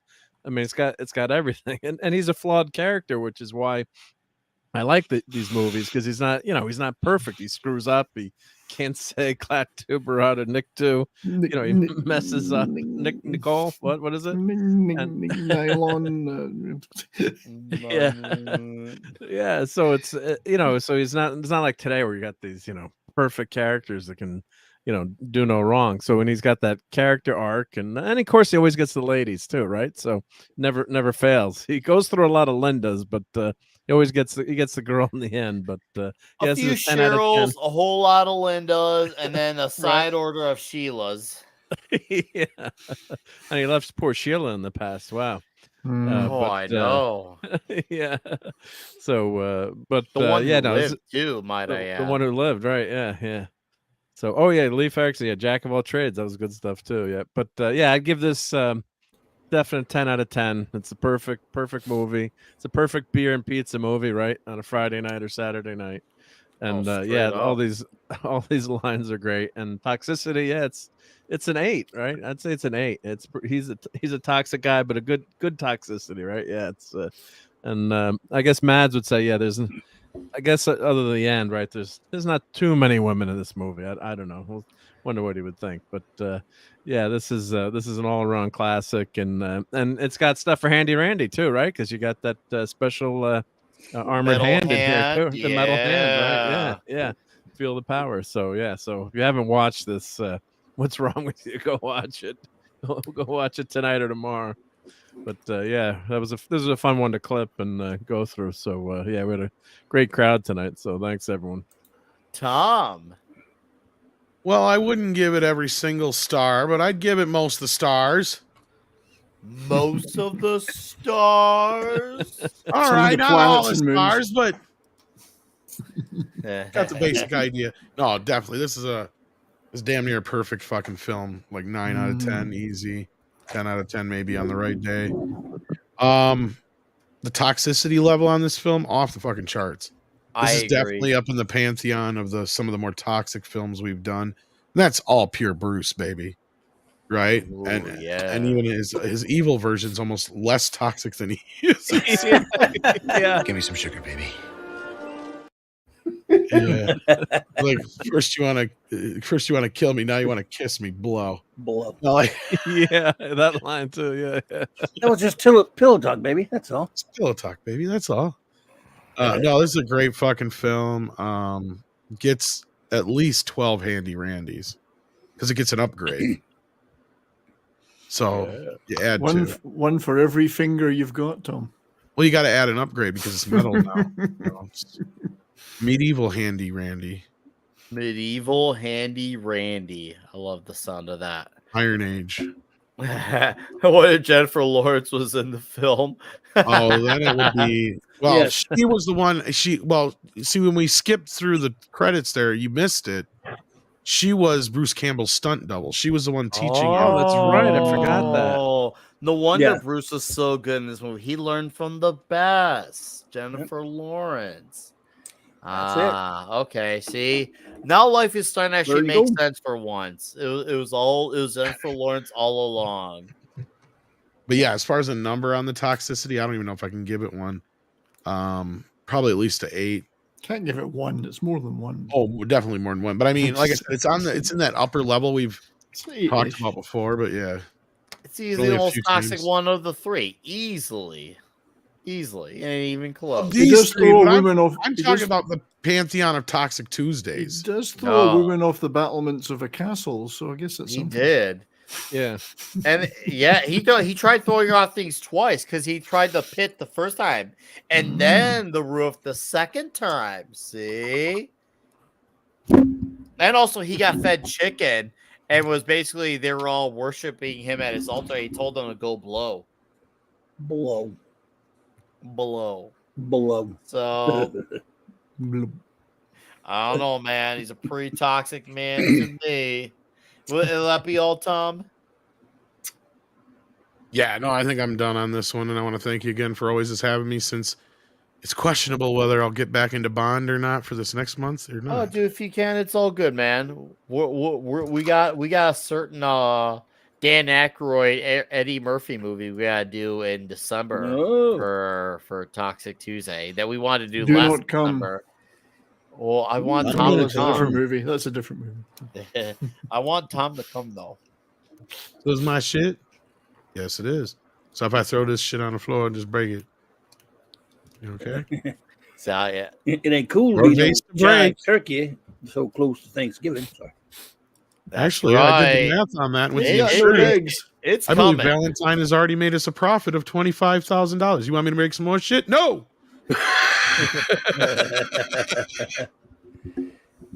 Guys, Klobby, it's your turn. Listen up, you primitive screwheads. I love this movie. I love it. The next one of you primates even touches me. This is my boomstick. I don't know. There's so many great quotes. So I know. I just love it unconditionally. I'm really not qualified to speak on it. I love it too much. I'm just not. It's like, Oh, it's like you're speaking fucking like a qualified. child.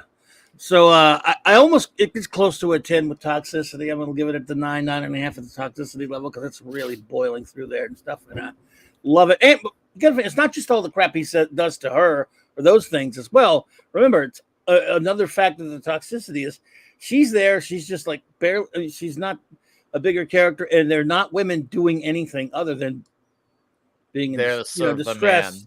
Right. It's all dudes, and that is. You factor that into the toxicity. You must, and of course, it's just such an extraordinarily, wonderfully entertaining movie. I just have loved this thing for so much. I've watched it so many times. Yet recently, I haven't seen it.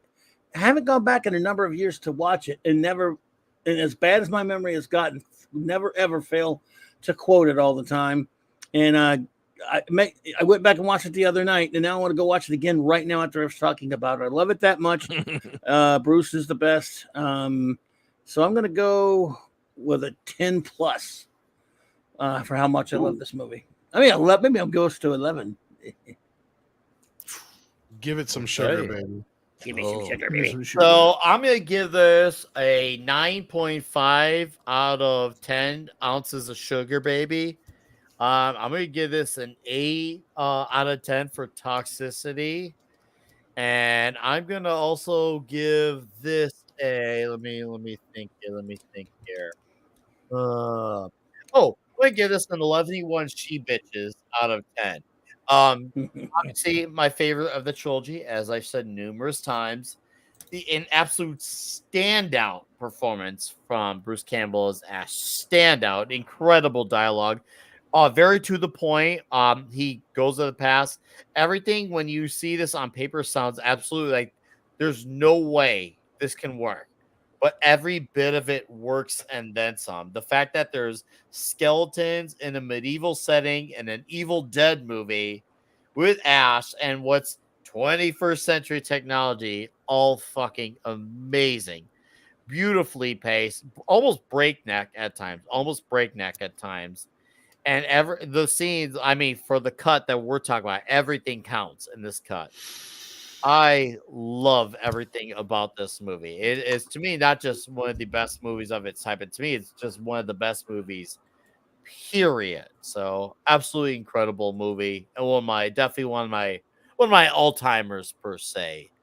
And that, my friends, is Army of Darkness. So, woo! We have done it. Good stuff. Well, guys, next Tuesday we'll obviously not be here because it's Halloween. So I'm gonna be hanging out with my family. Is it? We can go, kids go get candy. And I'm gonna take some of their candy. 31st. Yes, Nick's yes, going yes. around stealing candy from children all night. We'll be back in November for the month of Roger Moore, James Roger Bond. Moore. So the most toxic male ever in James Bond. We're going to be talking a whole lot of Roger Moore next month. And I know it'll also be the 1 year anniversary of when Mark screwed up. Yeah. The Goldfinger with the man with the Did you golden dust. did you say Roger Moore? I know you did. I'm watching a show, one of his shows. First you want to kill me, now you want to kiss me. Blow. Watched Roger Moore show that he did called The Persuaders right before he took over. Yeah, probably was what got him the role of the Bond. Music is so I'm just good. started watching that. Oh, hang on. That's it. You mentioned The Persuaders? You know what's so cool about that? The opening credits doesn't even say Tony Curtis and Roger Moore. It just says Curtis and Moore. Yeah. I mean, I've got that on DVD actually. That's, John Barry theme music again. Oh yeah, John Barry. It's a cool show. Just started watching it on a recommendation. And Great show, yeah. Cool. Too bad I'm glad he went to play Bond, but if he hadn't, there'd have been more seasons. More Persuaders, yeah. It was a great show. Yeah. Anyway, All right. Roger Moore. Yes, Roger Moore, James Bond. It's gonna be huge. Which ones? Bobby, Which movies? Which movies are you gonna all show? of them. So you name whichever one. All you of want to Roger come Moore's back for. movies? That's gonna take a while. All of Live and them. Let Die. Live and Let Die will be first, of course, which is That's my favorite. mine. And too. that's probably got the best Bond theme ever, I think. Oh yeah, and best Bond girl. Yep. And maybe villain. I mean, best villain for him anyway. For him. Solitaire. Wow. Wasn't that Yaphet Kotto? Yeah, I like Moonraker. I like Moonraker. So yeah, Claudia, if you want to come back on, just for So any Live of and them, Let you Die. I name might it. want. All I right. might want. I might like to come on for that one. And that's down in your area, the neck of the woods. It was too, filmed Claudia. down here. That's right. Yeah, no, down in Swank. Bobby played the sheriff in that one. I didn't did. That was. I was Sheriff Pepper. What was it? Culpepper. Yeah, Culpepper. Sheriff. Played, and he played it. Culpepper. He was in 2 of the movies. Yeah. Yeah. Yeah, I'm a bitch. guys. Yeah, get pumped because Clifton we're James. doing Bond. We're doing Bond, and it's gonna be such a blast talking James Bond next month. I love that movie. So thank We you got to guys. cover the Moonraker Bond Oh. Dolly had braces controversy because I remember seeing her braces in the movie. Yes, Dolly had braces. Dolly had braces. Oh, absolutely did. No, Wait, did I hear that right? Nick Weiser said he's going to be fucking James Bond all next month. Well, the new Bond, yes, probably. The new Oh one, yeah, in this He might day be and hot. age- I mean, there is the untapped market of the If Bond there's- boys. If there's one Bond who is the soy, it's Daniel Craig. So That yeah, was it my- actually would see make what you get- sense. Wait till you see what you Crybaby. get next. It'll be even worse. See, he would be the bitch and I'd be the butch. So We just need to acknowledge Bond is dead, and they may well continue releasing movies, but Bond is dead. There is no more Bond. oh no. Tom Bond is and done. I, we double penetrate Daniel Craig. Bond is finished. You can do Well, they're it. going to reinvent him for the modern audience. You don't think it'll be? Because obviously that's proved so successful for everything else. Whoa, John Wayne. Wow. Wow. Yeah, John love you. Wayne. Thanks for dropping in.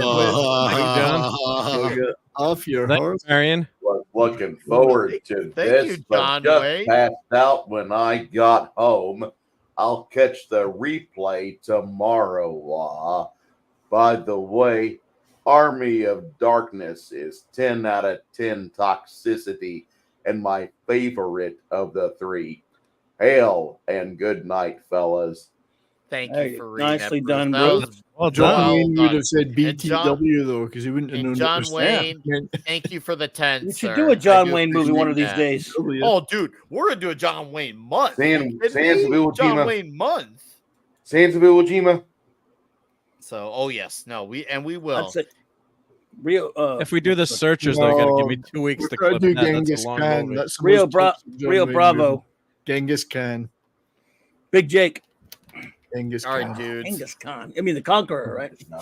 Yeah. Playing Genghis Khan. That's the See, most I can torture feel thing you myself can do. getting engorged just when you talk about John Wayne movies. We got to do this soon. guys, Hollywood ain't gonna fix Bond, but we could talk about the Bond that we love here. So it's gonna be fun. Next month talking James Bond. So yeah, have a great Halloween. On my channel, I put out a video this morning talking about where the current big game event going on in comics is going right as far as marketing is concerned. It was shared by Mr. Mark Miller as well. So please go watch that video if you haven't. I would really appreciate that. It doesn't spoil anything for that crossover. And of course, Comic Shop Talk Friday night, we're going to be talking monster books because it's Halloween, man. We're going to be talking comics at Tomb of Dracula number 50, Hellboy. So please come hang out on the Comic Shop Talk. I know there's a few faces here where I see who watch that show, but to the ones who haven't, now's the time because we're talking more monsters Friday night. So that's what's going on my channel. I think I'll have another video out this week as well. Maybe I'll have another if I'm lucky. So thank you to Vulcan Lives for gifting the new members. I appreciate that, sir. I can't wait to hang out. And I'm going to be ordering for my Dolph Lundgren members. I think I'm going to be ordering the bottle openers Thursday. I'll be ordering the bottle openers, the 32 flavors of Nick Weiser bottle openers for my Dolph Lundgren members. They will not be sold online. If you're a Dolph Lundgren member, I will ship them to you with everything else. And so you can either become a Dolph Lundgren member or get them at a meetup and buy them in person. So they will not be sold online. So you get one way or another. Anyways, and thank you, RK and Darius Munchausen for wrenching. Thank you to the Release McCracken and Gumby Spawn for the memes. And to the new subs, that I got 1.7K tonight. Thank you. That's a milestone. I appreciate that. And to all you regulars, thank you for being here and for being fucking awesome. You guys are awesome. And to the newbies, I want you to come for more. So come back for Bond next month. It's gonna be great and it's gonna be huge. And we're gonna let Clobby plug his channel on the way out. Oh well, thanks, man. It's clobbering times, of course. And let's see, tomorrow night I'll have the Wild Card Wednesday night. Anything goes. We could all talk about comics or whatever with the chat and anything else might happen. Thursday night, the clubhouse is back in session. Our wonderful first officer Raquel and our great chief engineer, the great Mark D with a C. We'll have some fun. We're reviewing in the midst of. We just started reviewing the great British sci-fi series Blake 7, and we review a Star Trek comic each week as well. And then, of course, on Friday nights, I hang out with my good buddy J-Man's channel. We're reviewing all of Jack Kirby's Fourth World, and that's a lot of fun. Having a great time doing that in order. And then Saturday night, Star Trek, 9 p.m. Central, of course, like all of my shows. And we're in the midst of now just started the third season of reviewing Star Trek Voyager with Raquel, of course. So thanks for having me, buddy. Appreciate it, man. It's always fun to be here. Oh, thanks for being here, dude. It was good to have you back on. Finally, it was a overdue comeback. So now, hopefully, I'll have you again next month for some Bond. Now that we finally got this again, our next stop will be you and I again together for a show. That's the next thing, man. We got to do it, yes, sir, buddy. Oh yeah. Thank you, Bruce. Hello. My name is Bruce Lombardo. I've been doing this for a bit, and I'm sorry about the technical difficulties, which earlier tonight of one of my favorite films, my computer says no. Sorry about that. Okay, so this coming week, I'm going to be jumping in on Janet's channel on Friday night for her regular shit show. Should be an interesting viewing, as we'll be having popcorn watching the world burn. Then Saturday on my channel, I'll be having about a 7.5 to 8 hour stream of a live play of the tabletop RPG, which we play every other week.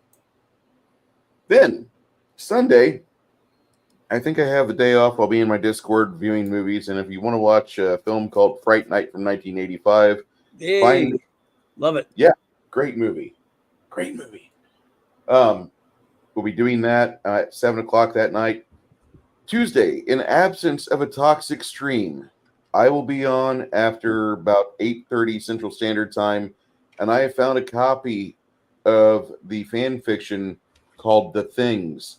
It is a version of The Thing 1982, but from The Thing's perspective. So you Nice. so choose. Swing on by. That's my Halloween treat. Nice. Thank you, Nick, for this opportunity to talk about myself. But even more importantly, thank you for letting me join you in this wonderful panel of good men who are always here every Tuesday night for a healthy, toxic masculinity stream. Thank you sincerely, sir. Thank you, sir, because when I say the pleasure's all mine, it is literal and figurative. Thank you for your toxicity, sir. I'm glad you're a part of the show, handies and all. Mark. Hey. So thanks everyone. Yeah, it was a great fun tonight, hanging out with everyone, and chat was pretty wild and good stuff going on. And hope you guys enjoyed all those clips. I had a Sunday Night Geekery last week covering Comic-Con, and I'll be doing part 2 because I had got so much stuff there. So showing some of the swag that I came back with. Like, I should have gotten one of those for Clobbering Times, but there's some cool magnets. You got what's not to like, Mr. Spock Potato Head, and Bruce, you'd like this. So I got to go over all the stuff that I got. Here's a quick preview. I know Bruce would like that. So classic stuff, and of course, you gotta, if you collect pins, you gotta have Cap and Black Panther, right? So fuck. So tune in. Now my wife knows what I got at Comic-Con. Shit, but tune in. So tune in Sunday night, 10 p.m. Eastern. Clobber Time's always there with me, and Pat S. and the gang. Dad Man walking, hanging out, and sometimes Eric K pops in once in a blue moon.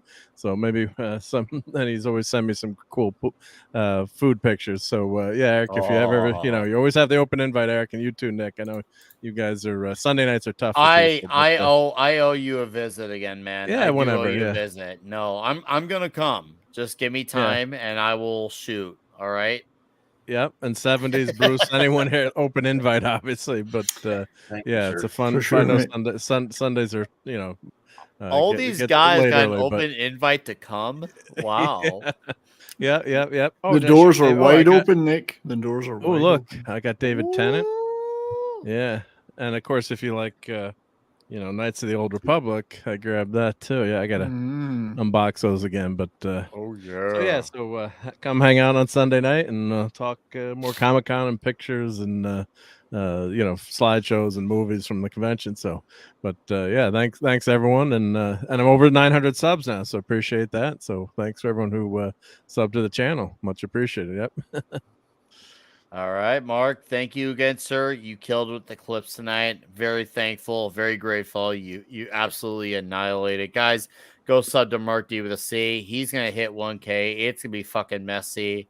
It's gonna be huge, and he deserves it. Oh, and that shirt's that dude. No, I came and then I saw a shirt, and then I came again. That's straight up what happened. Thank you, Mark. You are the man. And then the last man who drinks the bull's milk. The last man sitting. Last man coming. Last man coming. Usually, well, I'll say no more. Could get into trouble. First of all, I would like to thank. Too late for that. Too late for that. I'd like to thank the chat. I'm touched by the fact, Mark, that you think that your wife knows what you got at Comic-Con, because it implies that she watches your shows. So good point. And Clobby, if you've got room on some of those Blake Seven shows for me, obviously I'm a huge. Well, I'd love to. It's the clubhouse. It's just, but I'd love to talk Blake Seven with you if you want to come on a Wednesday night and talk it with me. Well, we could do that sometime for sure, mate. Please. Yeah. Avon lives, He does. He does. Thank you to the chat, and thank you to Eric K and to Darius Munchausen for all the modding they've been doing there. And sticking of links, they stuck the links in there. Thank you, yeah. And they did it so well, and I appreciate that very much, guys. So on my channel, That 70s Rock Fan, we had a great show yesterday. Check it out, about scary bands in time for Halloween. So lots of talk about Alice Cooper and King Diamond and all that good stuff. Nice. It was a lovely, fun show. We had a lot of laughs. Good show. On Thursday, I'll be hosting yet again a show on the Rock and Roll Rowdies channel. And this week, their topic will be some of the hotels that they frequented in their road management careers, like the Riot House, which anyone knows anything about rock music will know that that was a hell of a place to hang out in, the Hyatt House out in LA there. And some of the antics that they and the bands got up to in these hotels around the world. So that should be quite fun and also very dangerous for YouTube.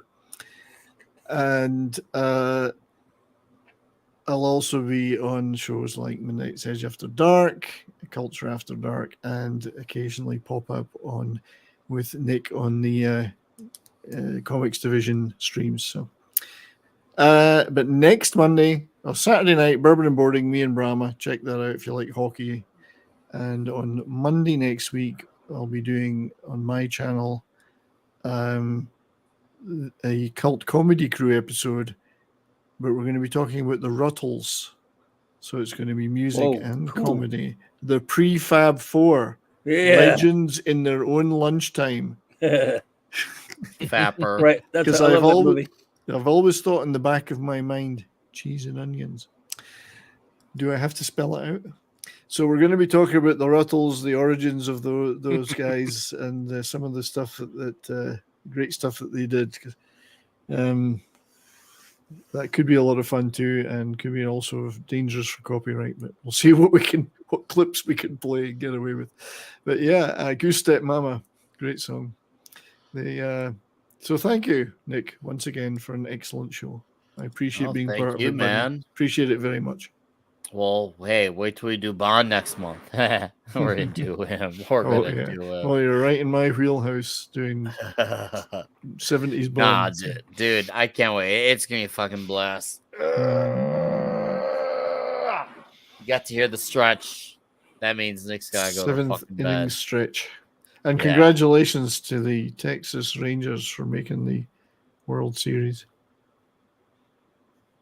Go Texas Rangers. Go Texas Rangers. Should have worn my Texas Rangers shirt. I never thought about it. I should have worn my Texas Rangers shirt. Thank you guys for supporting Toxic Tuesday. You were all fucking awesome.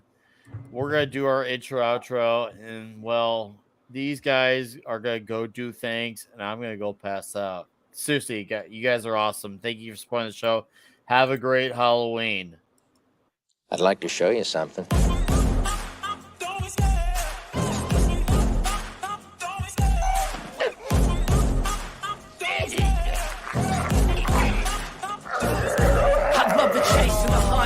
The pace when I'm running, I always take what I want and I always give it 100. Don't need a bank, no I'm funded. Play the game like it's nothing. I'm always thankful for something. Don't take for granted, stay humble. Now wake up! It's time to look at the enemy. Look in the mirror if he is no friend to me. It's not working out, maybe it's the chemistry. It's time to break up so I can make a better me. Better believe in your mind, nothing's everything. You can mold, shape, find almost anything. All it takes is some time and some clarity to find your identity. It's mind over everything.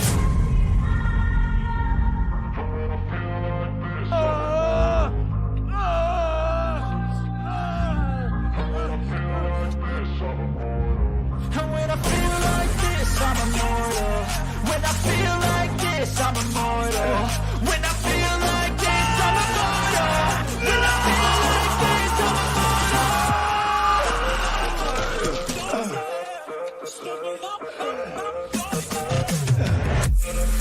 You have to ask yourself one question. Do I feel lucky?